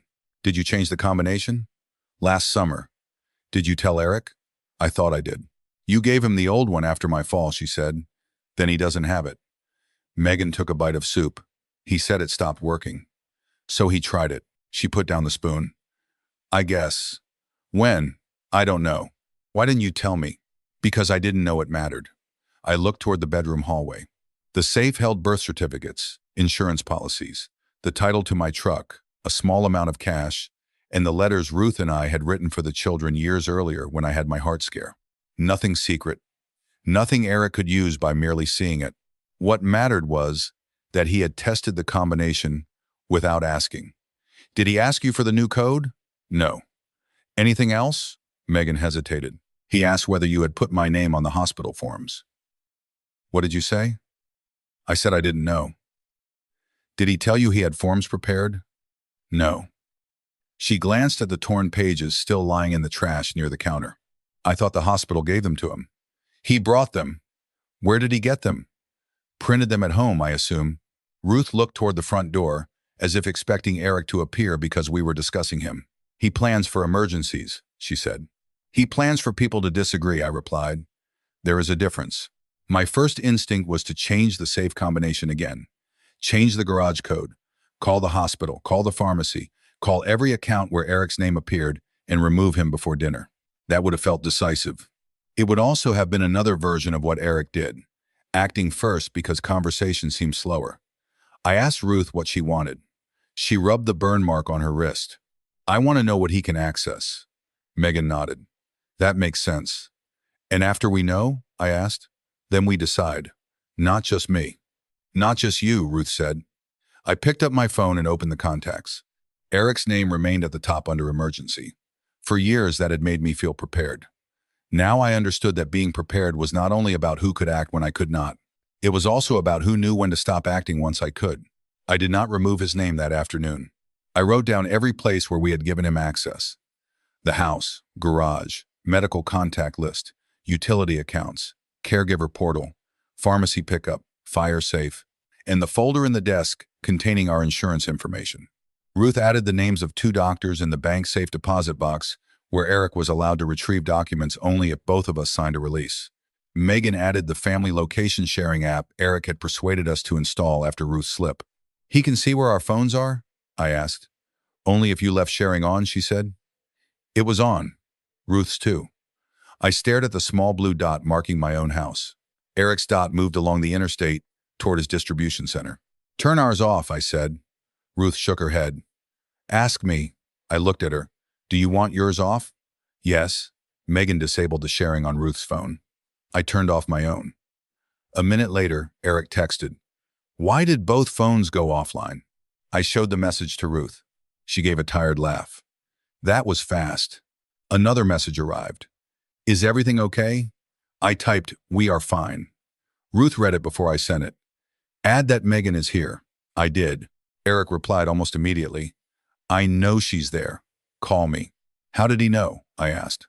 Megan held up her phone. I didn't turn mine off. Eric could still see her location. She opened the app and disabled it. A third message appeared. This is childish. I began typing an answer. Ruth placed her hand over the screen. Not now. He called us childish. And you want to prove him wrong by arguing through capital letters? I set the phone down. For the first time since the hospital, I understood that my main problem was not getting my keys back or proving I could recover at home. The house could be rekeyed, the agency could be restored, my shoulder would heal. Ruth had spent weeks speaking around her fear because she expected me to solve it instead of hear it, and Eric had stepped into that silence and treated it as permission. If I pushed him out without changing the way Ruth and I made decisions, somebody else would eventually fill the same space, or we would simply fail each other more privately. I'm sorry, I told her. She looked at the list on the table. For which part? For making Will manage mean you would manage whatever I left over. Her eyes filled, though she did not cry. Thank you. Megan looked away toward the window. I continued because stopping after one sentence would have made it too easy. I arranged help for the hours I considered difficult. I didn't ask which hours frightened you. I saw your hands getting worse and kept fixing things around them. I should have asked what you needed before my surgery, not after. Ruth nodded once. I should have told you the truth about the pot. Yes. I was afraid you would postpone. I might have. I know. That doesn't mean you should have hidden it. No. She folded her hands carefully. We both made it easy for Eric to believe one of us had to decide for the other. My phone began ringing. Eric's name filled the screen. I let it ring twice, then looked at Ruth. Do you want to answer together? She considered it. Not yet. I silenced the call. A moment later, the doorbell rang. Through the front window, I saw Claire standing on the porch with Lily beside her and Eric's folded gray polo in one hand. Claire stood on the porch with Lily tucked close to her side, though Lily was 11 and already nearly as tall as her mother's shoulder. Claire wore navy scrub pants beneath a tan coat, and her blonde hair had been pulled back so quickly that a loose strand kept blowing across her cheek. The folded gray polo in her hand was Eric's work shirt, the one he had worn that morning. Can we come in? She asked. Megan opened the door wider. Lily slipped past her with a quiet hello and went straight to Ruth, who hugged her without standing. Claire remained near the threshold, looking first at my sling and then at the clear hospital bag and cut lockbox on the kitchen counter. Eric said Howard sawed through that. Howard did, I said. Did Eric tell you why it was attached to our railing? He said you overreacted. That sounds like no. She stepped inside and closed the door behind her. He came home around 1, changed clothes, and started packing another bag. He said your phones had gone dark, Megan had been pulled into the situation, and nobody was taking your recovery seriously. I'm taking it seriously, Megan said. I left my class. I know. Claire looked exhausted rather than angry. He said you all forced him out. Ruth rested one hand on Lily's shoulder. I asked him to sleep at home tonight. That's not how he told it. Claire placed the gray polo over the back of a chair. He said Walter is refusing safe care, you're hiding how bad your hands are, and Megan is helping you both pretend everything is normal. Did he tell you he canceled the caregiver? I asked. Claire looked at Eric's folded shirt. He said the agency couldn't guarantee the same person. That part is true, Ruth said. Did he say we asked him to cancel? He said you agreed it wasn't safe. We did not, I said. Claire nodded once slowly. I thought so. Lily looked between us. Is Grandpa okay? I'm sore, I told her. The doctor repaired my shoulder, not the rest of me. Dad says you almost fell. I sat down faster than planned. Megan made a sound in her throat. Lily glanced at her. Was that a joke? Sort of, Megan said. It wasn't a very good one. Lily came closer and inspected the sling without touching it. Does it hurt? Less when people don't test me. She nodded as though that was useful medical information and asked Ruth whether she had any crackers. Ruth sent her to the pantry. Claire waited until Lily was out of the room before lowering her voice. Eric asked me to take her to my mother's through Sunday. Why? Ruth asked. He said he needed to stay here without distractions. Lily is a distraction? Megan said. That was my question. Claire sat at the end of the table. He said this could become a full-time situation, and I needed to accept that his parents came first for a while. Ruth's face tightened. We never asked for that. I know. Did you tell him no? I asked. Claire looked toward the pantry, where Lily was opening and closing cabinet doors. I told him Lily could stay with my mother tonight because I had an evening shift. I did not agree to move her out for the week. Then he said I was making his job harder. He says that when somebody has a life he didn't schedule, Megan said. Megan, Ruth warned. She isn't wrong, Claire said. But he wasn't always like this. I had expected her to defend him. The lack of defense felt worse. When did it start? I asked. Claire pressed her fingertips into the table. There wasn't one day. He's always been the person with the spare charger, the extra set of jumper cables, the printed map when everyone else trusts their phone. That's one of the reasons I married him. He made ordinary life feel less likely to catch fire. That sounds like him, Ruth said. After Lily was born, it got stronger. He checked the car seat straps 3 times. He kept a notebook of her bottles. When she started school, he memorized every pickup name. Claire gave a tired smile. Some of it was helpful. Some of it made me want to throw the notebook out the window. Lily returned with crackers and a jar of peanut butter. Can I use a plate? Please, Ruth said. Claire watched her daughter walk back into the kitchen. Last year, a man at Eric's warehouse had a stroke during a shift. He was 59. Nobody knew who to call because the emergency contact was an ex-wife he hadn't spoken to in years. Eric spent hours trying to help the hospital find the man's sister. After that, he updated every form we had. Insurance, school, veterinary clinic, everything. He updated ours too, I said. Did you ask him? Not in the way you mean. He came home talking about how families fail because nobody prepares, Claire continued. Then Ruth slipped. Then your surgery was scheduled. He started making lists. What kind of lists? Megan asked.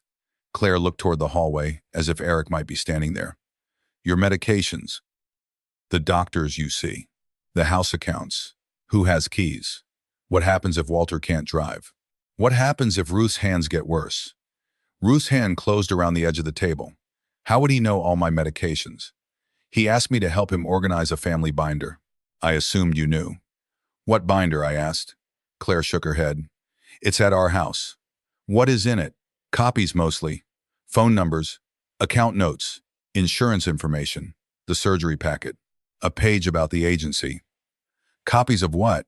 My voice had sharpened. Lily looked up from spreading peanut butter. Claire waited until she looked down again. He printed screenshots from the utility accounts. He copied the insurance cards when he drove you to the cardiologist last year. He wrote down the garage code and old safe combination. There are notes about your bank, but no account numbers that I saw. Our bank, Ruth said. The branch name and where the safe deposit box is. Megan looked at me. You listed the box this afternoon. Because Eric already knew about it. Claire folded and unfolded the end of the polo sleeve. I thought it was an emergency file. We have one for ourselves. Does yours include your parents' passwords? I asked. No. Does yours include a plan to remove them from their own home? Walter, Ruth said. Claire did not take offense. I never saw anything about removing you. What happens if I can't drive? Eric drives you. What happens if Ruth can't manage meals? He arranges delivery. What happens if neither of you can answer the phone? He or Megan comes here. Did Megan agree? No, Megan said before Claire could answer. I didn't know the binder existed. Claire looked down. I should have asked more questions. You had no reason to think he was telling us different things, Ruth said. I did have a reason. He gets angry when people slow him down, and lately he's been angry a lot. Claire looked at me. He said the hospital agreed he should supervise you. The hospital did not, I said. A nurse made him put my belongings down. He told me the nurse said you weren't safe to discharge without him. She asked where I was recovering. Your mother and I answered home. He said you signed a temporary medical form. Ruth pushed the torn pieces of paper deeper into the trash with her foot. He told me that too. I tore it up without signing, I said. Claire closed her eyes briefly. He came home last night and said the papers were handled. Did he say what he planned to do with them? He said they would let him coordinate care. He wanted to make medical decisions if I was judged unable. He didn't say that part. Megan sat opposite her. Where did he get the forms? He downloaded them. He had me print them at the clinic because our printer was out of ink. Did you read them? No. He emailed them as an attachment and said they were release forms. Her answer came quickly, not defensively. I printed them and left them in his truck. I thought about Eric sitting beside my hospital bed with the folder already filled out, speaking as if the only unfinished detail was my cooperation. He had not invented the documents. He had chosen legitimate forms and turned them into something coercive by the way he presented them. That fit him better than forgery would have. Eric wanted things done correctly. He simply wanted to decide what correctly meant. Lily carried her plate into the dining room and sat beside Ruth. Mom, are you mad at Dad? Claire looked at her daughter. I'm worried about him. He was mad at everyone. I know. Lily bit a cracker. He said Grandpa was acting dangerous. I felt Ruth's eyes on me. Did he say that in front of you? Claire asked. He was on the phone. With whom? Uncle Ben, I think. Megan's husband. Megan reached for her phone. He called Ben? He called while I was in the kitchen, Claire said. I didn't know Lily heard. Lily shrugged. Dad talks loud when people disagree. What did he say? Megan asked. That grandpa turned off the tracking and took back the truck key. He said you were making it worse. Did he ask Ben to do anything? Lily licked peanut butter from her thumb. He said Ben needed to get you home. Megan stood and walked toward the bedroom with her phone. I'll call him. Stay where I can see you, Ruth told Lily gently. Claire stared at Eric's shirt. He has been calling everyone before they can call you. That is what he did at the hospital, I said. He made his version the first version. He thinks if he explains quickly enough, people will understand. Understand him, Ruth said. Claire nodded. Megan returned a few minutes later. Ben said Eric told him Dad had become aggressive and Mom was afraid to be alone with him. Ruth pushed her chair back. He said what? Ben didn't believe it. He asked me directly whether you were safe. What did you tell him? I asked. I told him Mom was safe and Dad was being stubborn, which is not new. Under different circumstances, I might have argued about the description. Did Eric ask him to come? He asked Ben to pick me up tonight so he could take over here. Claire covered her face with both hands. He's trying to clear the house. No, Ruth said. He is trying to remove anyone who questions his plan. Megan sat again. What plan? To become necessary, I said. The words came out before I knew whether I believed them. Claire lowered her hands. He already is necessary to people. That isn't the same as being invited. I looked toward the ice machine, the shower chair, the food in the refrigerator, and the list we had made of every place Eric's name appeared. He did useful things. Then he made sure the useful thing couldn't happen without him. Ruth looked at the caregiver cancellation confirmation on the table. He canceled Marla and replaced her with himself. He held the truck key and made himself the driver, Megan said. He put a key outside and made himself the person who could enter. Claire's eyes filled. He doesn't hear how that sounds. He might, Ruth said. He may believe the reason excuses it. Lily stopped eating. Are you going to make Dad leave? No one answered quickly enough. Her face changed. I knew that expression. Eric had worn it at 8 years old when he overheard Ruth and me arguing about whether we could afford to replace the furnace. Children rarely understand the details adults hide, but they understand the space around the details. I moved my chair closer to her with my left foot. Your dad has a home with you and your mother, I said. That is where he should sleep tonight. Is he in trouble? He made choices we need to talk about, like when I used his work tablet.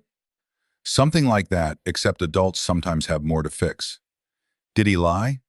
Claire started to answer, but I held up my hand. He told different people things that were not true, I said. We are going to give him a chance to explain and make better choices. Lily considered this. He says a reason isn't the same as an excuse. Claire gave a small, painful laugh. He does say that. He is right, I told her. That applies to him too. Ruth reached across and touched Lily's plate. Eat before the peanut butter dries. The adults stopped talking about Eric until Claire took Lily into the guest room to watch a movie. Megan called Ben again and told him she was staying. Ruth called the caregiver agency and asked Monica to explain every permission on the account. Monica confirmed that Eric had been added only as an alternate contact to receive scheduling updates. That role had allowed him to cancel the service because I had checked a box authorizing alternates to make schedule changes. I remembered the form. I had wanted Eric to be able to let them know if surgery ran late. I had not considered that the same permission could be used to erase the schedule entirely. Monica removed all alternate contacts and placed a verbal password on the account that Ruth selected. She chose the title of a children's book she used to read to Megan and Eric. I knew it, but I let her say it without me. Monica found an evening caregiver for Friday and promised to call if a Thursday opening appeared. Please note that all changes require either my voice or Walter's voice, Ruth said. No portal cancellations. Monica added the note. After the call, I phoned the surgeon's office. I told the nurse I wanted the medical record to show that Eric could receive no information and could not make appointments or changes on my behalf. She asked whether I wanted another person listed. I looked at Ruth. My wife, I said, and my daughter Megan for this recovery period. Megan started to object. I held up one finger. Only until I can drive again. That's fine, she said. The nurse explained that emergency decision-making required a separate document and offered to mail the proper information. I don't want anyone named today, I said. I want time to discuss it with my wife. When I ended the call, Ruth gave me a look I could not read. What? You said time to discuss it. That is what I meant. You usually say time to take care of it. I am trying. I noticed. Megan turned her laptop around and opened the utility accounts. Eric's email appeared as a recovery address on the electric service and water billing pages. I remembered adding him after my heart scare. We removed it. The gas account had only Ruth's email. The internet provider listed Eric as an authorized user because he had negotiated a lower rate for us 2 years earlier. Removing him required a security code sent to my phone. I entered it, then changed the account phrase from the name of my first dog to something neither child would guess. What did you choose? Megan asked. If I tell you, it defeats the purpose. Good answer. The garage keypad was more difficult because I could not reach it and Ruth's hands hurt too much to pry open the battery cover. Howard returned with a step stool, reset the code, and installed a simple lever handle on the back door after Ruth told him about getting locked out. He did not charge us. He refused coffee and left before I could explain more than necessary. The new garage code belonged to Ruth. She wrote it on a card and placed it in her wallet. Do you want me to know it? I asked. Yes, she told me. Megan? Ruth thought about it. Until Friday, Megan entered it into her phone. Eric? I asked. Not now. Changing codes and account names did not make the house feel calmer. It made the scale of what we had allowed more visible. Eric's name had spread through our lives because he was dependable. We had rewarded each solved problem with another place he could enter. Most of those decisions had been reasonable when we made them. The problem was not that he had access. It was that he had come to treat access as authority. At 3:30, Claire's phone buzzed. She read the message and went pale. What is it? Ruth asked. He wants to know why I am here. Did you turn off your location? Megan said. I never shared it with him. Then Lily's tablet. Lily called from the guest room. Claire went down the hallway and returned holding a pink case tablet. The location sharing app was open. Eric's name appeared under Family Organizer. He can see her device, Claire said. He set it up for school pickup. Did you know? I asked. I knew the app was installed. I didn't know he checked it outside school. A new message appeared on Claire's phone. Bring Lily home. We need to talk. Claire typed, We are safe. I will call later. Eric replied before she put the phone down. You had no right to take her there. Claire's face changed. She is my daughter too. Ruth looked toward the hallway. Don't answer while you're angry. He told me I had no right. I know. Claire deleted what she had typed and placed the phone face down. A minute later, Lily's tablet began ringing. Claire declined the call. It rang again. She powered it off. I'm taking her to my mother's, she said. Not because he ordered it, because I have to work, and she should not sit here listening to adults discuss her father. That makes sense, Ruth said. Claire went to gather Lily's things. Before they left, she returned Eric's polo to the chair. I brought this because he changed clothes so fast he left it on the bathroom floor. I don't know why I carried it inside. Habit, Ruth said. You saw something of his out of place and picked it up. Claire looked at the shirt. That is most of our marriage. She took Lily to her mother's house, then called the veterinary clinic and asked someone to cover her first hour so she could go home before work. I need to see the binder, she said at the door. Do you want someone with you? Megan asked. No, it's my house. She glanced at me. I understand why that sentence matters today. She left. At 4:15, Eric called Ruth. She put the phone on speaker without telling him until after he began talking. Why is Claire at your house? He asked. She came to speak with us. About what? You know about what? Did Dad call her? No. Megan? No. Then why? Because you came home packing to move in here. I was preparing to help. Claire did not agree to that. This is not about Claire. It is about everyone whose choices you have been making. Eric exhaled. Is Dad there? Yes. Put him on. You are on speaker. Silence. Then his voice changed, becoming flatter and more controlled. You changed the garage code. Yes, I said. You removed me from the utility accounts. Yes. You removed me from the caregiver account and the hospital. Yes. You turned off location sharing. Yes. Did Megan help you do all that? She helped with the computer. Your mother and I made the decisions. While you are taking medication. Ruth is not taking medication. Mom is scared. Ruth leaned toward the phone. I am right here. I know, Mom. Then speak to me, not about me. Do you think this is safe? Which part? Dad removing every backup because he is angry. We replaced the backups. With Megan for 2 days and an agency that already admitted it might send strangers. We added an evening visit, Ruth said. Howard has agreed to help with the ice machine. Claire offered to bring groceries Friday. I made those choices. You shouldn't have to coordinate all that. I wanted to coordinate it. Because Dad made you feel guilty. Ruth's eyes closed. There, you did it again. Did what? You decided my answer could not be mine because it was not your answer. I am trying to understand. No, you are trying to replace. Eric's voice rose. Replace what? A plan where you get hurt helping him into the bathroom? The raised seat is installed. Because I installed it. Yes, it was helpful. He stopped. Ruth continued. You did helpful things. You also lied. Both are true. I did not lie. You told me Walter signed.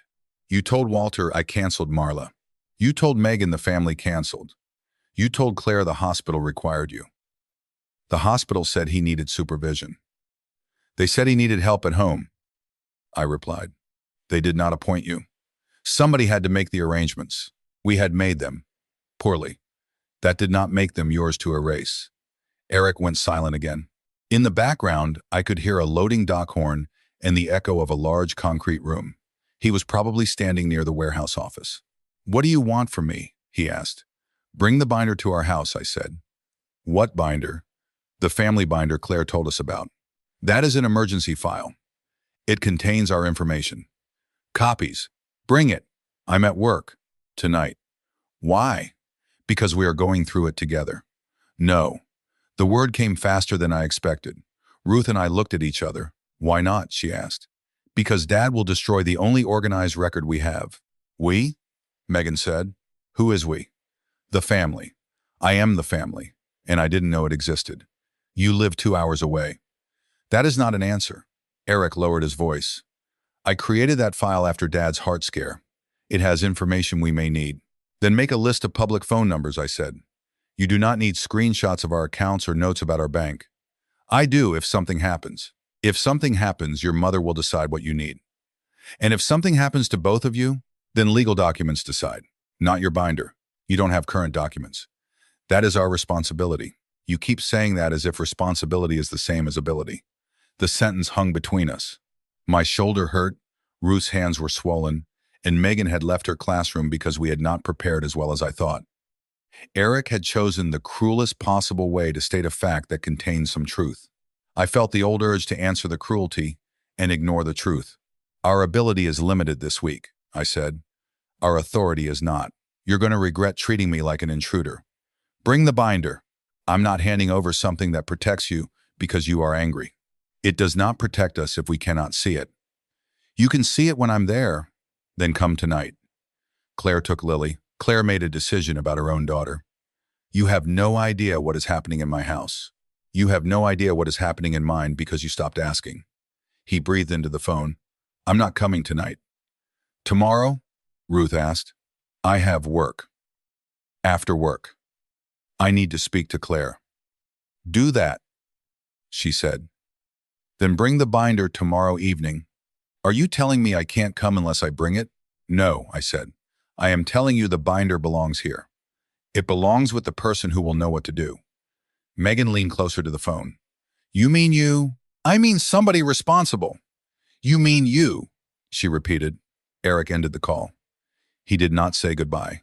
Ruth kept staring at the dark phone screen. He has never hung up on me. He has now, Megan said. That does not mean you caused it. I wish she had not added the second sentence.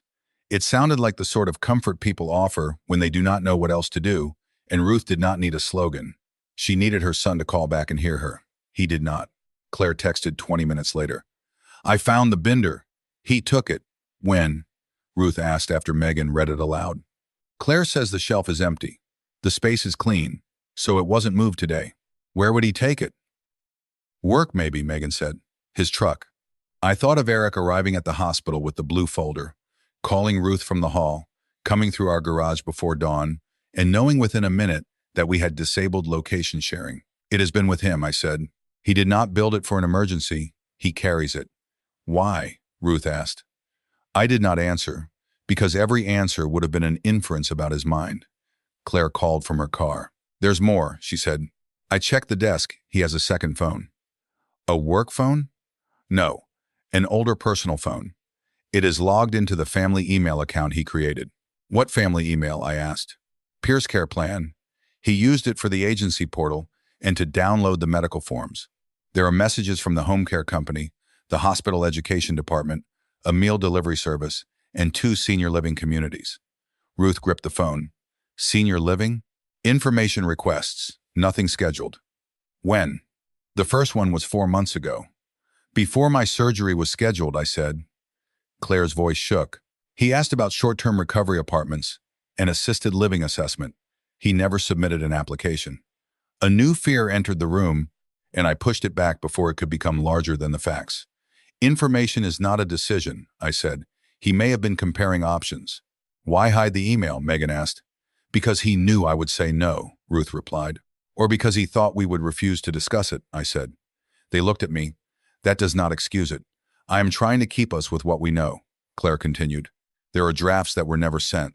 One is a list of questions about temporary placement after surgery. Another is a message to Megan asking whether she would support an evaluation of your ability to live independently." "He never sent that," Megan said. "No, it is dated last week." "What does it say?" "That Walter minimizes medical issues, Ruth has increasing hand weakness, and the family needs a neutral assessment before an avoidable crisis." Ruth's face went pale. "He thinks we should leave our house. The draft says temporary options," Claire said. "I don't know what he thinks now." "Does the account contain our documents?" I asked. "Scans of the insurance cards, the surgery schedule, the caregiver agreement, and a photograph of the truck registration. I don't see bank statements or anything like that." "Can you delete it?" "I know the password. He used the same one as our home Wi-Fi." I thought about saying yes. The urge was immediate and satisfying. Erase the account, destroy the file, cut every line Eric had drawn around us. "Do not delete anything," I said. "Sign out." Megan looked surprised. "Why leave it?" "Because it is his account. We remove our information properly. We do not do to him what he did to us." "He copied their information," Claire said. "I know. Take photographs of the screen showing what belongs to us. Then sign out and tell him you saw it. He will change the password. That is his choice." "What if he sends the drafts?" Megan asked. "Then we answer them." "You are calmer than I would be," Claire said. "I am not calm." My left hand had closed so hard around the armrest that my fingers hurt. "I am trying not to confuse doing something fast with doing the right thing." Ruth glanced at me. She knew how much that sentence cost. Claire photographed the relevant pages and emailed them to Ruth, then signed out. She removed Lily from the family location group and changed the password on her own email. She went to work late. That evening, Eric did not return. He did not call Ruth or me. He sent Megan a message saying he would not participate in a group attack while I was medicated. He sent Claire 3 messages asking where Lily would sleep. Claire answered the question and nothing else. He slept at their house. Claire stayed at her mother's after work. At 9, Lily called Ruth to say goodnight. She asked whether her father was still in trouble. Ruth told her that adults sometimes need a night to cool off. After the call, Ruth cried quietly in the bedroom. I sat beside her on the edge of the bed, which was difficult with the sling and harder because there was nothing practical I could repair. "I asked him to help," she said. "You asked him to cover a gap. I gave him the reason. He made the choices. I knew he would go too far." "Did you?" "Not this far." She wiped her face with the heel of her hand. "I knew he would push you. Part of me wanted him to because I was tired of pushing. That hurt, but it was honest. I made you feel alone with it. You made me feel like the problem had to become large enough for you to stop solving around it." "I hear you." "Do you?" "I think I am beginning to." She leaned against my left shoulder. We sat there until my injured arm began aching from the angle. Then I told her, and she moved. That small correction felt worth noticing. Thursday morning, the caregiver agency sent a woman named Denise instead of Marla. Denise was 52, wore purple sneakers, and spoke to Ruth before touching anything in the house. She asked where the towels belonged, whether I preferred the bathroom door open or closed while she waited outside, and which tasks Ruth wanted her to handle. She filled the ice machine, changed the bed linens, prepared lunch, and stood nearby while I washed at the sink. When I dropped the washcloth, she picked it up without making the movement feel like evidence. I did not like needing her. I liked that she understood help did not require ownership. At 11, Eric arrived. He tried the garage keypad first. We heard 3 beeps, then a longer tone. A moment later, he knocked on the front door. Denise looked at Ruth. "Are you expecting someone?" "Our son," Ruth said. "Do you want him inside?" Denise asked. That question alone changed the air in the room. Ruth looked at me. I waited. "Yes," she said, for a few minutes. Megan opened the door. Eric stepped in carrying a cardboard file box. He wore his gray work polo again. Not the one Claire had brought, but an identical spare. He looked past Megan at Denise. "Who are you?" "Denise, with Homesteady Care." "Where is Marla?" "Unavailable." "Were you screened?" Denise's expression did not change. "The agency can answer employment questions." "Did you show identification?" "Yes." "To whom?" Ruth rose from the couch. "To me." Eric set the box on the entry table. "You said the service started at 8.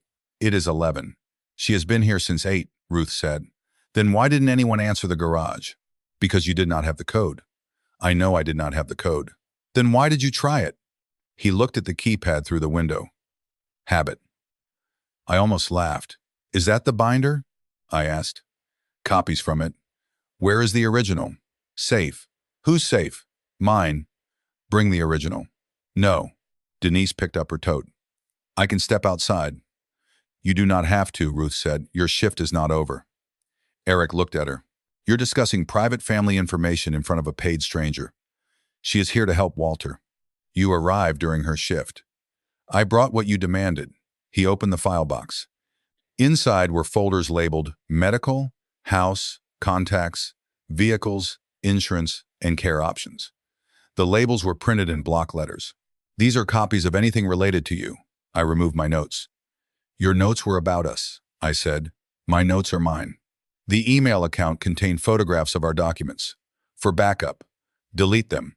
Claire accessed my email without permission. "You copied our information without permission," Ruth said. "You gave me the cards to take Walter to an appointment, and if you both were unconscious tomorrow, everyone would be glad I had them." I looked at the file box. "Do you have the original medical forms from the hospital?" They were blank. "Do you have them?" I shredded them. "The torn ones?" "Those were copies." Ruth sat slowly. "You brought more than one set?" I printed a backup. "Why?" "Because Dad tears things when he is angry." "I tore an unsigned form you tried to make me sign while holding my phone." "You were impaired. Then you should not have asked for my signature." Eric's mouth opened, then closed. Denise quietly carried the ice reservoir toward the kitchen. Eric watched her, as if her presence offended the order of the room. "Did you contact Senior Living Communities?" Megan asked. Claire went through my email. "Answer the question." I requested information. "For Mom and Dad?"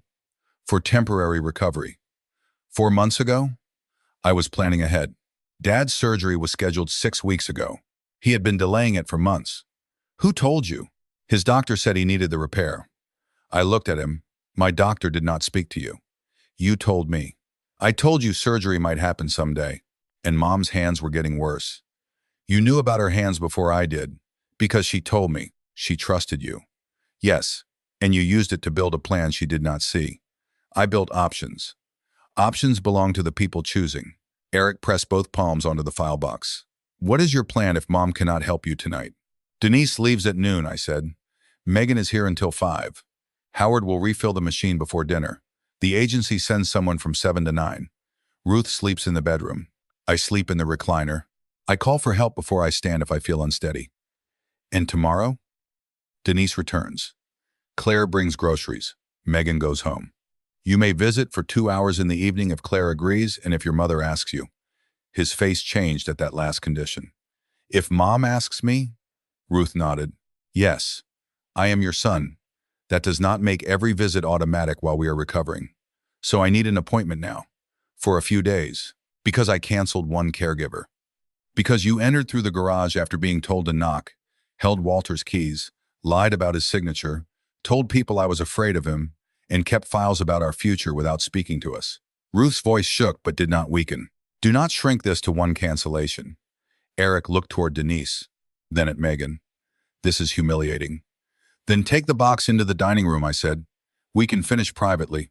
No. I'm not staying while you list every mistake I made in front of people who did nothing. Claire printed the forms, Megan said. Howard cut the box. Denise is doing the work you canceled. Everyone here has done something. Eric lifted the file box.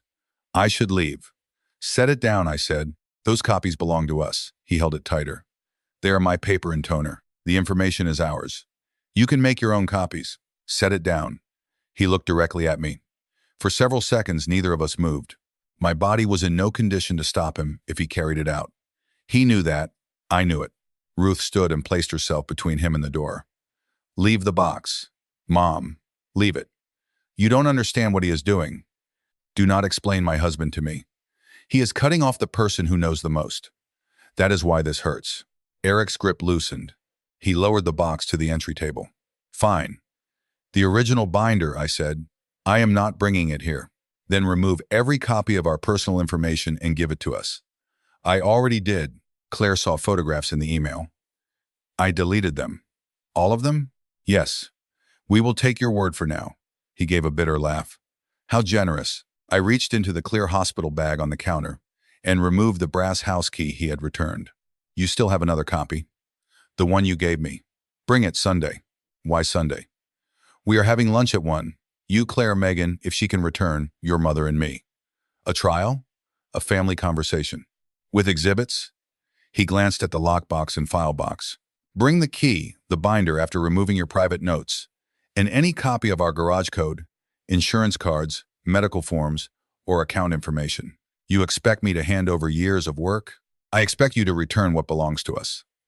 And then what? Then we decide whether you can remain part of our emergency plan. Eric stared at me. You already removed me. From immediate access. We have not decided the future. You have. No. I looked at Ruth. We have decided not to make the decision separately. You are punishing me for caring more than everyone else. We are asking whether your care can exist without control. That is a phrase Megan gave you. Nobody gave it to me. You think because you changed a few codes, you are suddenly safe. We are safer from one problem. Me. The way you use access. Eric looked at his mother. Do you agree with that? Ruth's eyes filled again. Yes. He stepped back as if she had touched him. Then I have nothing else to say. Sunday, she said. 1 o'clock. I may not come. That is your choice. And if I don't, I answered before Ruth could. We make the decisions without you. He looked at the clear bag, the cut lockbox, and the copied house key in my hand. You will regret that. Maybe. I placed the key on top of the file box. Come Sunday and tell us why. Eric left through the front door.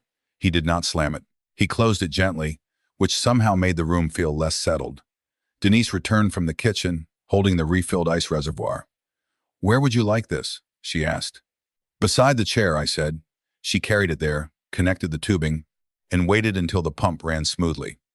After her shift ended, Ruth and I went through the file box together. We found copies of the insurance cards, our doctor list, the caregiver agreement, the truck registration, and a page titled Household Risks. Under my name, Eric had written, refuses assistance, drives when unwell, hides symptoms, leaves tools and cords in walking areas, resists medication schedule. Under Ruth's, hand weakness, minimizes pain, cannot lift safely, avoids asking Walter for help when he is focused on a task. Some notes were unfair, some were accurate. Under family response, he had assigned himself medical coordination, transportation, house access, medication oversight, and communication with professionals.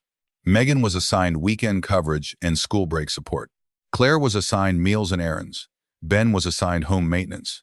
None of us had been asked. At the bottom, a sentence had been typed in bold. One person must coordinate decisions to prevent confusion. Ruth touched the words with one finger.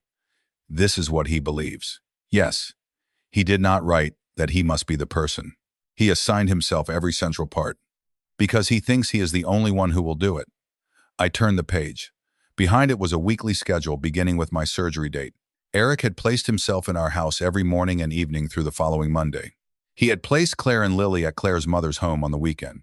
He had placed Megan here Thursday through Sunday, even though she had never agreed to more than Saturday. He had listed a family meeting the next Sunday with the note, "Review long-term housing and decision authority." That was 3 days after the lunch I had just proposed, but he had planned his meeting before mine. "He was going to gather us here," I said. "Or at his house," Ruth replied. "Look at the location." Beside the entry, Eric had written "Parents' home if Walter Cooperative, Eric's home if not." I sat back. The pain medication had worn low, and my shoulder throbbed beneath the cold pad. He had already decided disagreement meant incapacity. Ruth folded the schedule along its existing crease. He had decided resistance was another risk. I gave him that idea. How? Every time he warned me about something real, I argued until the warning sounded like control.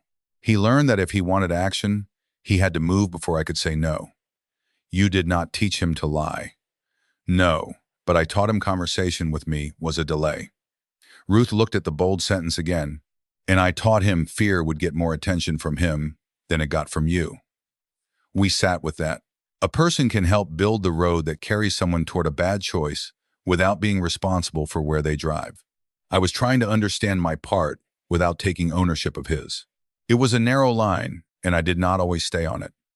We decided to keep Sunday lunch. Ruth wanted simple food, nothing that would make the meeting feel ceremonial. Megan offered to drive back from Chattanooga. Claire said she would come if Eric agreed that Lily stayed with her mother during the conversation. Ben would remain home with the boys.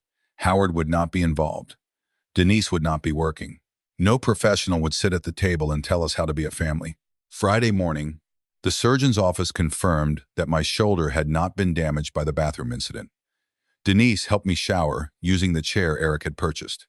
I thanked him silently for that and resented that gratitude had become part of the problem. In the afternoon, Claire delivered groceries without Lily.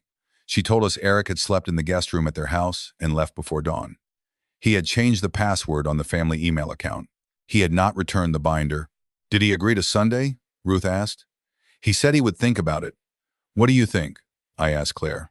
She placed a bag of apples on the counter. "I think he will come because he cannot stand decisions being made without him." "Will you stay with him if he refuses to change?" The question was too direct. Claire stiffened. "That is between us." "You're right," I said. "I'm sorry." She relaxed slightly. "I don't know what I'm doing yet. I told him Lily and I are coming home tonight.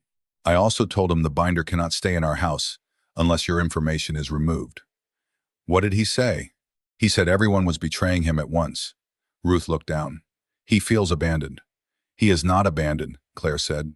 "He is being disagreed with." On Saturday, Megan returned home to her family as planned. The agency covered morning and evening. Ruth rested. I walked short laps through the hallway. Stopping before fatigue made me unsteady. I did not touch the truck keys. Eric sent no messages until 6 that evening. Then he wrote to all 4 of us in a group text, "I will come Sunday. I am bringing the original file. I expect everyone to listen before making decisions that cannot be undone." I read it twice. Ruth asked what I wanted to answer. "Nothing tonight." "Good. Do you want to answer?" She shook her head. "No." We spent Sunday morning preparing without calling it preparation. Ruth made chicken salad because she could do most of the work seated, and I cut celery with my left hand badly enough that she finally took the knife away. Claire brought rolls and left again to take Lily to her mother's. Megan arrived at noon 45.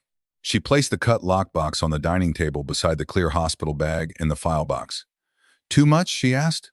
"They belong to the same issue," I said. Ruth brought the copied key from the kitchen drawer and placed it on top. I added the black truck fob, though Eric had already returned it. "Why that?" Ruth asked. "Because I want him to see I kept my word. I did not drive." At 12:58, a truck door closed outside. Through the front window, I saw Eric standing in the driveway with a thick black binder under one arm and his own brass house key in his right hand. Eric crossed the driveway, climbed the porch steps, and put his brass key into the front lock. It entered halfway and stopped. He pulled it out, examined it, and tried again with more force. The new cylinder did not turn. Howard had replaced the front and back locks on Saturday afternoon while Eric was at work. Ruth and I had agreed on it together, and we had given new keys only to ourselves. I watched through the window as Eric looked at the key in his palm, then at the white lockbox sitting on our dining table behind me. He knocked 3 times. Ruth opened the door, but did not move aside immediately. You changed the locks. Yes, she said. When? Yesterday. You didn't tell me. You did not tell us when you put a key outside. Eric looked past her toward me. May I come in? Ruth stepped back. For lunch and this conversation. He entered, carrying the black binder under his left arm. The old key remained in his right hand. Claire arrived behind him before Ruth could close the door.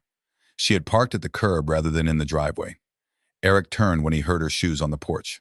You said you were taking Lily to your mother's. I did. Then why are you here? Because I was invited. By them? By Walter and Ruth. I also told you yesterday that I would come. You said you might, I decided. He looked at her for several seconds, then moved into the dining room. Megan stood near the kitchen entrance with her arms folded loosely. The table held 6 place settings: the chicken salad, rolls, a bowl of apples, the clear hospital bag, the cut lockbox, the file box of copies, and the black truck fob. Eric set the binder on the empty chair beside him instead of on the table. Where is your house key? I asked. He opened his palm. This one? Put it beside the lockbox. It doesn't work. Put it down anyway. He gave a short laugh. You want a display? I want every key accounted for. There are 2 copies. Where is the other one? In my safe. Ruth pulled out a chair. You told us there was 1 copied key. There was one in the lockbox. I kept my original spare. You made another copy, I asked. Years ago. Without telling us? You gave me permission to have a key. 1 key. You never said I could not make a backup. Megan shook her head. That is the sort of sentence people use when they know they crossed a line. Eric placed the brass key on the table. The second one is in my safe. I can bring it later. Claire? I said. Do you know whether it is there?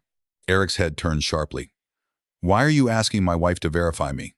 Claire removed her coat and hung it over the back of a chair. Because you have told all of us different things.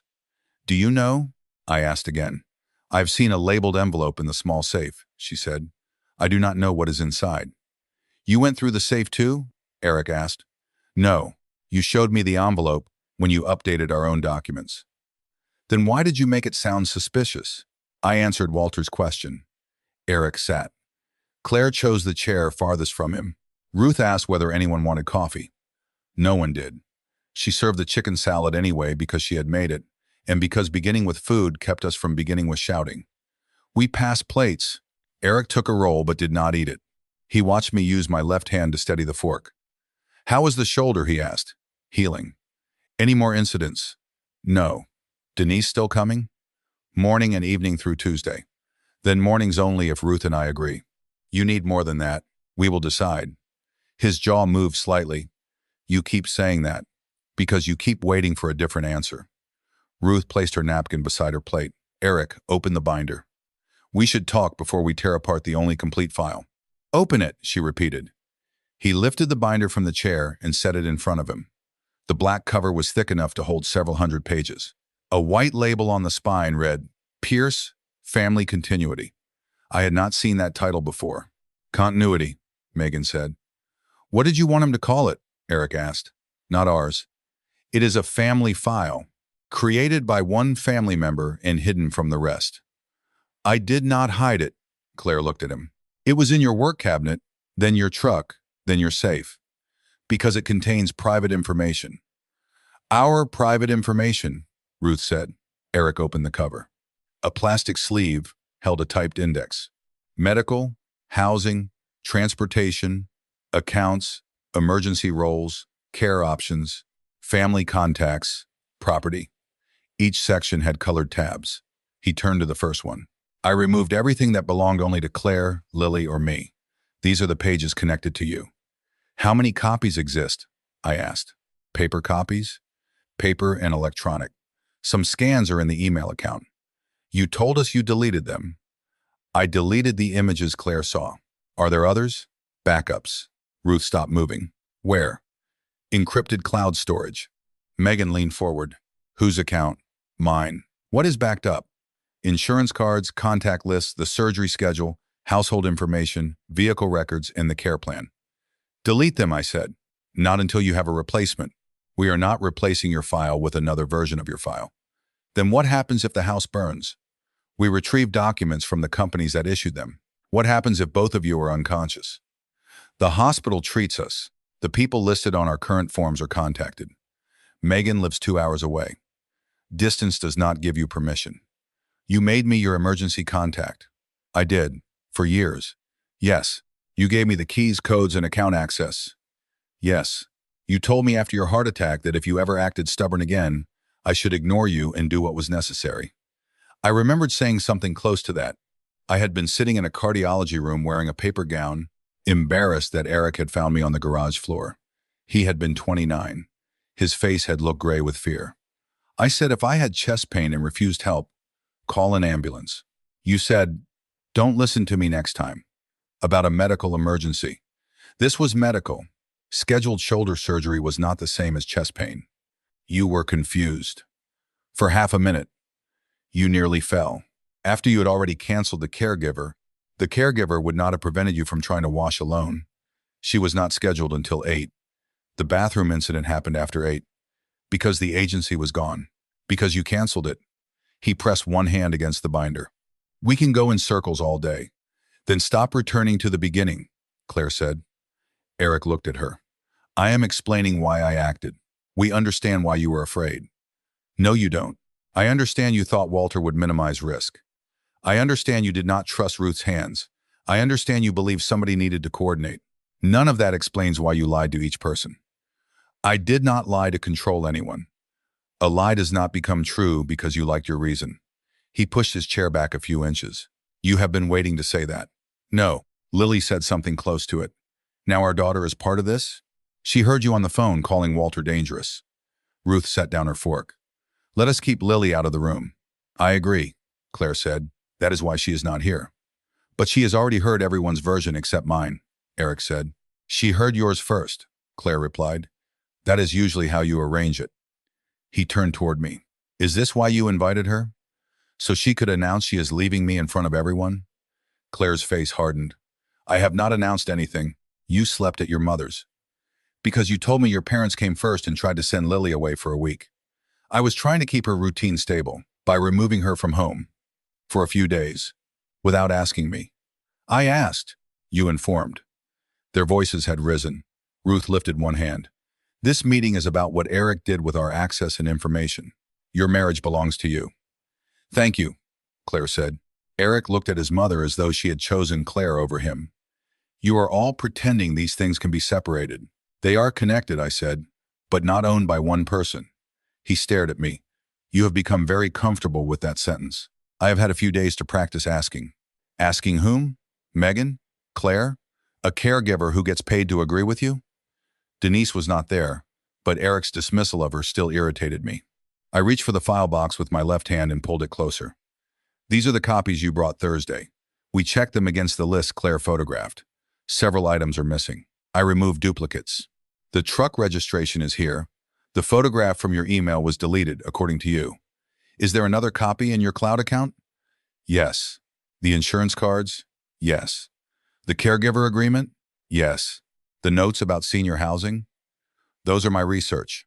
Keep your research. Remove our names, ages, address, medical information, and anything written as if you are authorized to act for us.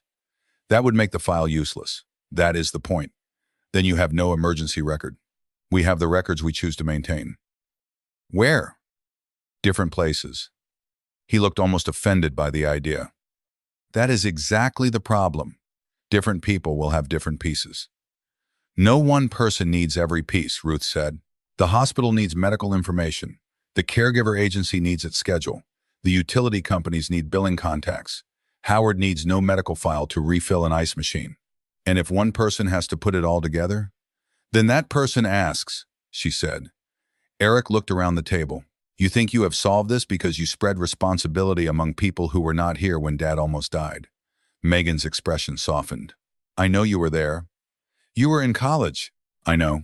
Mom was at the hospital, crying so hard she could not answer questions. Dad was arguing with the cardiologist. I filled out the forms. I called your professors. I found the insurance card. I brought clothes. I stayed awake 2 nights. You were 29, Ruth said quietly. You should not have had to carry all of that alone. But I did. Yes. And afterward, everybody thanked me and went back to normal. Dad made me the contact. You gave me the safe combination. Megan called whenever something broke. Now I am the problem because I kept doing what everyone trained me to do. The anger left his voice on the last sentence. What remained sounded younger. I could see the boy who had called his aunt when Ruth had pneumonia, the young man who had driven me to the hospital, and the adult who knew the location of every spare charger in 3 households. We did lean on you, I said. More than we should have. His eyes stayed on the binder. That is not an apology for what I did. No, it is an apology for our part. Then why am I the only one losing anything? You are not. I looked at Ruth. She nodded. Your mother and I are losing the ease of calling you first. Megan is losing the belief that you will handle things she cannot reach. Claire is deciding what your choices cost inside her home. I am losing the son I thought would know the difference between helping me and replacing me. He flinched, then recovered. You are choosing to lose me. I am asking you to stay without running us. That is not what this table says. He pointed to the lockbox, old key, hospital bag, and truck fob. This table says I am a criminal. No, Megan said. It says objects moved because you moved them. Howard cut my property. It was attached to theirs. Dad changed the locks. Because you had 2 keys and created a 3rd access point. He removed me from every account. Because you used one account to cancel care. Eric turned back to me. Did you bring me here to listen, or did you bring me here to surrender? Both. If listening leads you to return what is ours. And after I return it, you remain our son. You visit when invited during the recovery. You do not receive codes, medical access, account access, or authority to change care. Later, if trust improves, we may ask you to handle a specific task. May. Yes. You expect me to accept being treated like a guest after 30 years of being the person you called? For now? And if I say no? Ruth's face tightened. I answered because the final choice had to come from me. Then you still lose the access. You also lose the chance to help us decide how the transition happens. Transition. Return the 2nd key. Delete our files from your cloud account while we are here. Give us the original paper copies. Keep your private notes after removing our identifying information. Tell the 4 people you misled that your statements were not accurate. After that, you go home with Claire if she wants you there. You call your mother next week as her son, not as her coordinator. Eric stared at me. You want me to confess? I want you to correct what you said. To whom? Claire, Megan, Ben, and your mother. I heard the truth myself. Ben is not part of this. You called him and said Ruth was afraid to be alone with me.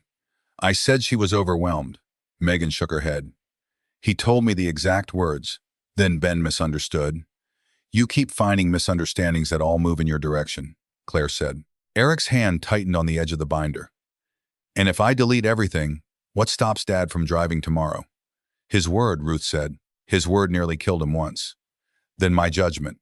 You hid your hands. Yes. Megan leaves tonight. No, Megan said. I leave when I choose. The agency can cancel again. Not through you, Ruth replied. Howard is 70. He can carry water. Claire has her own family. That is why we ask. Eric looked at each of us and seemed to find only uncertainty where he wanted guarantees. This is not a plan. It is people hoping they will do the right thing. That is what a family plan is, Ruth said. People agreeing, then speaking when it no longer works. And when somebody refuses, you do not steal the decision.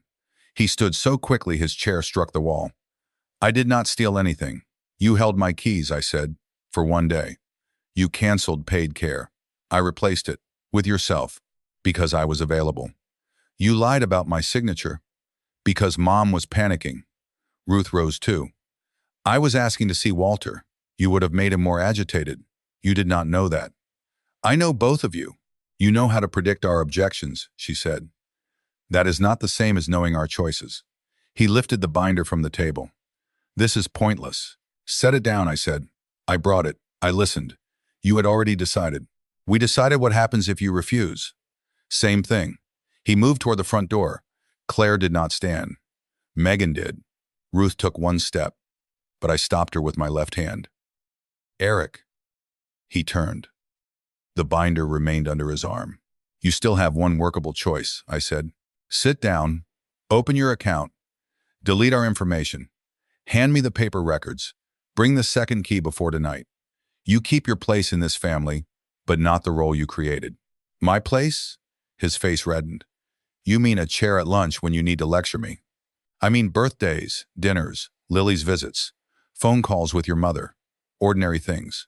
Ordinary things disappear when something goes wrong. Then we deal with what goes wrong. You cannot. Sometimes we cannot. That still does not give you ownership. I am not asking for ownership. Then put the binder down. He looked toward Claire. Are you staying if I do what they want? Claire did not answer immediately. This is not a trade. It is a simple question. No, it is the same question you asked Walter with his belongings in a bag. Give something up, and then maybe you get back what was already yours. Our marriage is not something you own. Neither are your parents. He looked at her as though she had struck him. So you are leaving. I am deciding what I need. You do not get the answer as payment for behaving. Everyone gets to decide except me. You get to decide what you do now, I said. Eric looked down at the black binder. For a moment, I thought he might place it on the table. His fingers moved along the spine label. Then he tucked it more tightly beneath his arm. No, he said. I am not deleting the only complete emergency record because 4 frightened people decided organization is control. I will keep the file secure. When you need it, you can call me. Ruth's shoulders lowered. She did not argue again. Eric had chosen the very arrangement we were asking him to surrender. He would keep what belonged to us, and need would bring us back under his terms. I reached into the pocket of my shirt and took out my phone. My left thumb shook slightly, partly from anger, and partly from using that hand for everything. I opened the list Megan and I had prepared. What are you doing? Eric asked. Finishing the removals. You already removed me. Not from everything. I called our pharmacy first. The automated menu took longer than I wanted. Eric stood by the door while a recorded voice asked me to press numbers. No one spoke. When the technician answered, I verified my name and date of birth and removed Eric's authorization to pick up prescriptions or discuss refills. She read the change back to me. I thanked her and ended the call. Next, I called my cardiologist's office and removed him from the emergency contact list, leaving Ruth and Megan. Then I called our primary care clinic and did the same for both Ruth and me. Ruth spoke her own verification answers when the receptionist required them. Eric's expression shifted from anger to disbelief. You are doing this in front of me. Yes, to embarrass me, to make the result clear. You could have done this tomorrow. Tomorrow would leave you one more night believing you still had a role we had withdrawn. I opened the banking app.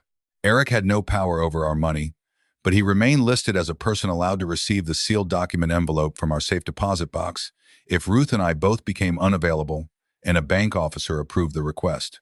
I sent a secure message revoking that instruction and naming no replacement. The app confirmed receipt. That access was only for documents, Eric said. It was still access. You gave it to me. I am taking it back. I opened the roadside assistance account and removed his number as the alternate driver contact for my truck. I removed him from the neighborhood emergency list Ruth and I had joined after the ice storm. I sent a written notice through the home care portal stating that no instructions from Eric Pierce were authorized, even in an emergency, unless either Ruth or I confirmed them directly. Monica had suggested that wording. I had waited until Sunday because I wanted to offer him a limited place first. This is insane, Eric said. You are removing every way I could help. No, you can still call an ambulance. You can still bring food after asking. You can still sit with your mother. You can still help if we request one specific thing. You are reducing me to a delivery driver. I am reducing your access, not your relationship. There is no relationship without trust. That is true. I opened the final item on my list, the city's retired employee emergency record, which still named Eric as the first person to contact if I was found ill during a pension appointment or benefits meeting. I replaced his name with Ruth's and left the second line blank. The screen displayed saved. The word was ordinary. That helped. I placed the phone on the table. You no longer have any authorized role in our medical care, home access, accounts, transportation, pharmacy, caregiver schedule, or emergency records. Eric's face had gone still. You cannot erase 30 years with a phone. I am not erasing 30 years. I am ending what you can do without permission. And the binder? Your copy no longer gives you access to anything current. The codes have changed. The contacts have changed. The agency has instructions. The key in your hand does not open the door. You can keep paper if you insist, but it will record a family arrangement that no longer exists. I pulled the file box toward me and lifted the first folder. These paper copies stay here. Ruth and I will decide what to keep. I removed the page titled Household Risks and held it out. This is your writing. Take it. He did not move. I placed it on the entry table beside his old key. The schedule assigning Claire, Megan, Ben, and you to our lives without asking us goes with you too. I added that page. Then I opened the binder index copy from our box, drew a line through Pierce family continuity, and wrote Walter and Ruth's records across the top. My handwriting slanted because I used my left hand. This stays with us. Eric's eyes moved from the page to me.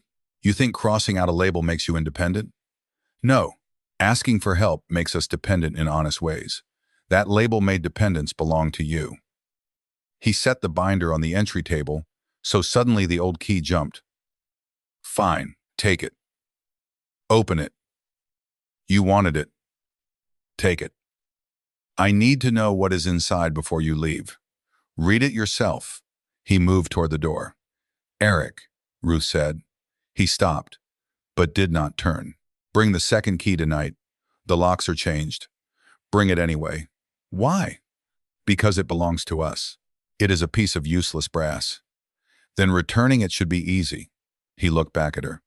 You really believe I would enter this house after today? Ruth answered quietly. 3 days ago, I would have said no. That is why I need the key. His face tightened. I will mail it. No, I said. Bring it or hand it to Megan before she drives home. Until it is returned, you do not come onto the property, even by invitation. You cannot mean that. I do. Because of a copied key? Because you are still deciding which of our requests matter. He looked toward Claire. Are you hearing this?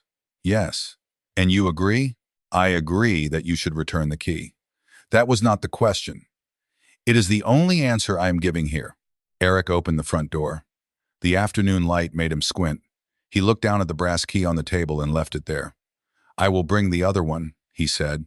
Today, Ruth replied. He stepped onto the porch. Claire stood. We need to talk before you go home. You can talk in the truck. No, I am driving separately. Of course you are. I am taking Lily back to the house tonight. He turned. Good. You are not sleeping there tonight. The words were plain, almost gentle. Eric stared at her. You said you were not announcing anything. I am making a decision about tonight. Where am I supposed to go? A hotel. Your office. A friend's house. I do not care where, as long as you do not arrive angry while Lily is home. You are locking me out of my own house because they changed their locks. No, because you used our home to store private records, tried to send our daughter away without agreement, tracked her tablet, and told me my objections made your job harder. My name is on the house. So is mine. I am not changing the lock. I am asking you for one night. And if I refuse? Claire looked tired, but her voice remained steady. Then I take Lily back to my mother's and speak to someone tomorrow about what choices I have. Eric looked from her to me. This is what you wanted? No, I said. I wanted my keys and my decisions back. What happens in your marriage belongs to both of you. You knew she would do this. I did not. You invited her because you involved her life. Everyone has a speech ready. Megan pushed her chair back. No one has a speech, Eric. We have been repeating the same request for days. Return what is not yours, Ruth said. Ask before helping, Claire added. Tell the truth the first time, Megan said. I said nothing. 4 people did not need 4 final lines, and I did not want the room to become a place where we competed to wound him. Eric stepped off the porch. Claire followed him outside but stopped near her car. Through the window, we saw them speak for several minutes. Eric pointed once toward the house, then toward her car. Claire shook her head. He entered his truck alone and drove away. Claire remained at the curb until his vehicle disappeared. When she returned, she picked up the old brass key from the entry table and placed it beside the cut lockbox.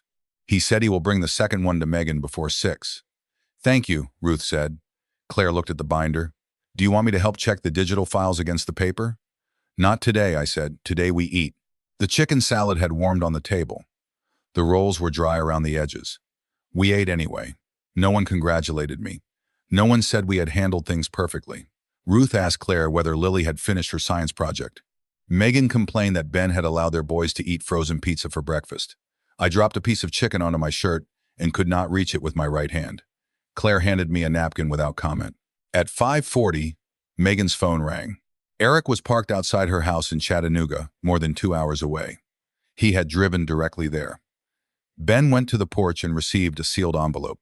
Inside was the second brass house key and a flash drive labeled Pierce Backup. Eric did not stay. Megan asked whether we wanted Ben to open the drive. "Not tonight," Ruth said. "Put it somewhere safe and bring it next weekend." I agreed. The house key returned before 6, as promised. The flash drive was not something we had requested, and its existence showed he had kept one more copy than he admitted. That no longer changed what he could do. The records on it were already old, and every meaningful access point had been closed. Still, seeing the label in the photograph Megan sent made my stomach tighten. Eric had obeyed the request and added one last reminder that he had prepared beyond what we knew. Claire left before dinner to pick up Lily. She did not ask Eric to return home that night. He stayed at a hotel near the warehouse.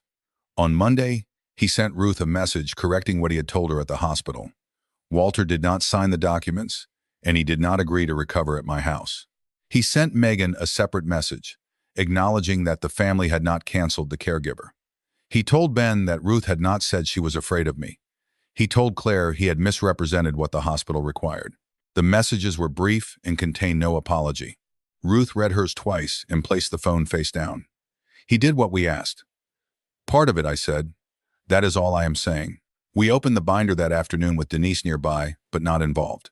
Eric had returned the original insurance copies, medical lists, property notes, care schedules, and household assessments. He had removed his private journal pages, as he had the right to do. We kept only current contact information and the surgery instructions. Everything else went into a paper grocery bag for shredding. The page assigning roles to the family went in last. I held it with my left hand while Ruth tore it down the middle. Then she gave the halves back to me, and I fed them into the small cross-cut shredder beneath our desk. The machine strained on the folded paper, stopped, and required me to reverse it once. I would have laughed at the lack of ceremony if my shoulder had not been aching. Megan brought the flash drive the following Saturday. We did not plug it into our computer.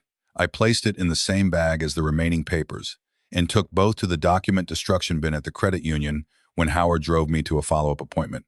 Eric never regained access to our house, accounts, medical information, caregiver schedule, location, vehicle, pharmacy, or emergency records. That did not mean we never spoke to him again. For the first 2 weeks, we did not speak at all. Ruth received 3 short texts asking about my shoulder. She answered with 1 sentence each. Claire and Lily returned to their house after 2 nights. Eric slept at a hotel for 4 nights, then came home after agreeing that he would not track Lily outside school hours, store anyone else's records, or make plans for Claire without asking. Whether he kept every part of that agreement was their matter. Claire told us only that they were speaking with a counselor and that the guest room door no longer stayed open for his packed bag. She did not promise to remain married, and we did not ask. 6 weeks later, my sling came off. The shoulder was weak, but the repair had held. Ruth saw the rheumatologist and began treatment for inflammatory arthritis. The lever handle Howard installed remained on the back door. We hired help 3 mornings a week, not because I still needed help washing, but because Ruth wanted relief from the tasks her hands made difficult. I had resisted that idea at first. Then I remembered that asking her what she wanted had to continue after the emergency was over. Megan remained our second medical contact. She did not receive house keys, passwords, or a master file. She had the phone numbers she needed and nothing more. Howard kept no key. The new front lock had a keypad that allowed us to create temporary codes for visitors and erase them afterward. Ruth controlled the app. She gave me access too, after making me promise not to improve her settings. Eric came for a Sunday visit in late April. Ruth invited him. He arrived alone, knocked, and waited on the porch. He brought no tools, groceries, binder, or printed plan. I let him in with a temporary code that expired that evening. He saw the code written on the small card in my hand and understood what it meant. He did not ask whether he would receive a permanent one. We drank coffee in the living room. He asked about the shoulder. I told him. He asked about Ruth's hands. She told him. There were long spaces in the conversation. At one point, he said, "I still think you were taking risks." I said, "We were." He looked surprised.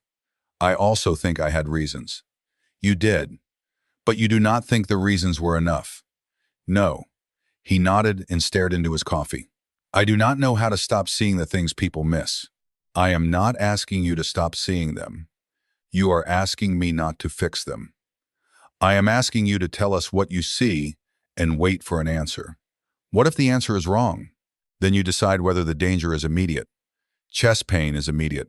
A caregiver rotation is a discussion. And if you refuse the discussion, then you can leave it with me. You cannot take the decision. He rubbed a thumb along the mug handle. I do not know whether I can do that. Then do not accept roles that require it. That was as close as we came to an apology that day. Before leaving, he stood near the entry table where the old lockbox had once sat. Do you still have my key? He asked. The old one? Yes. Megan brought it back. What did you do with it? Nothing yet. He nodded. You should throw it away. Maybe. He looked at me. I am sorry I told Mom you signed. The sentence was quiet and incomplete. He did not mention the other lies. The tracking, the binder, or the hidden copy. I could have demanded more. I am glad you corrected it, I said. He left without asking when he could return. Ruth invited him again 3 weeks later. Claire and Lily came that time. Eric brought a pie from a grocery store and asked where to place it. That question mattered more to me than the pie. He still checked the back door handle before he left. He still noticed the ice machine had been returned late and asked whether the rental fee had been corrected. He was still himself. He was simply no longer allowed to turn noticing into control. I missed the version of him who entered our garage before dawn and knew where every towel belonged. I did not miss wondering what he had changed while I slept. By early May, Ruth and I resumed our short evening walks. We did not go far. Her hands tired when the weather was damp, and my shoulders stiffened if I let my arm hang too long. One evening, we walked to the mailbox at the end of the driveway and found a padded envelope from Megan. Inside was the old brass house key Eric had returned, polished until the scratches barely showed. Megan had attached a paper tag that read "Retired," which made Ruth laugh. Back inside, I removed the tag and carried the key to the small wooden rack near the kitchen door. Ruth's new key already hung from the first hook. I placed the old brass key on the empty hook beside it.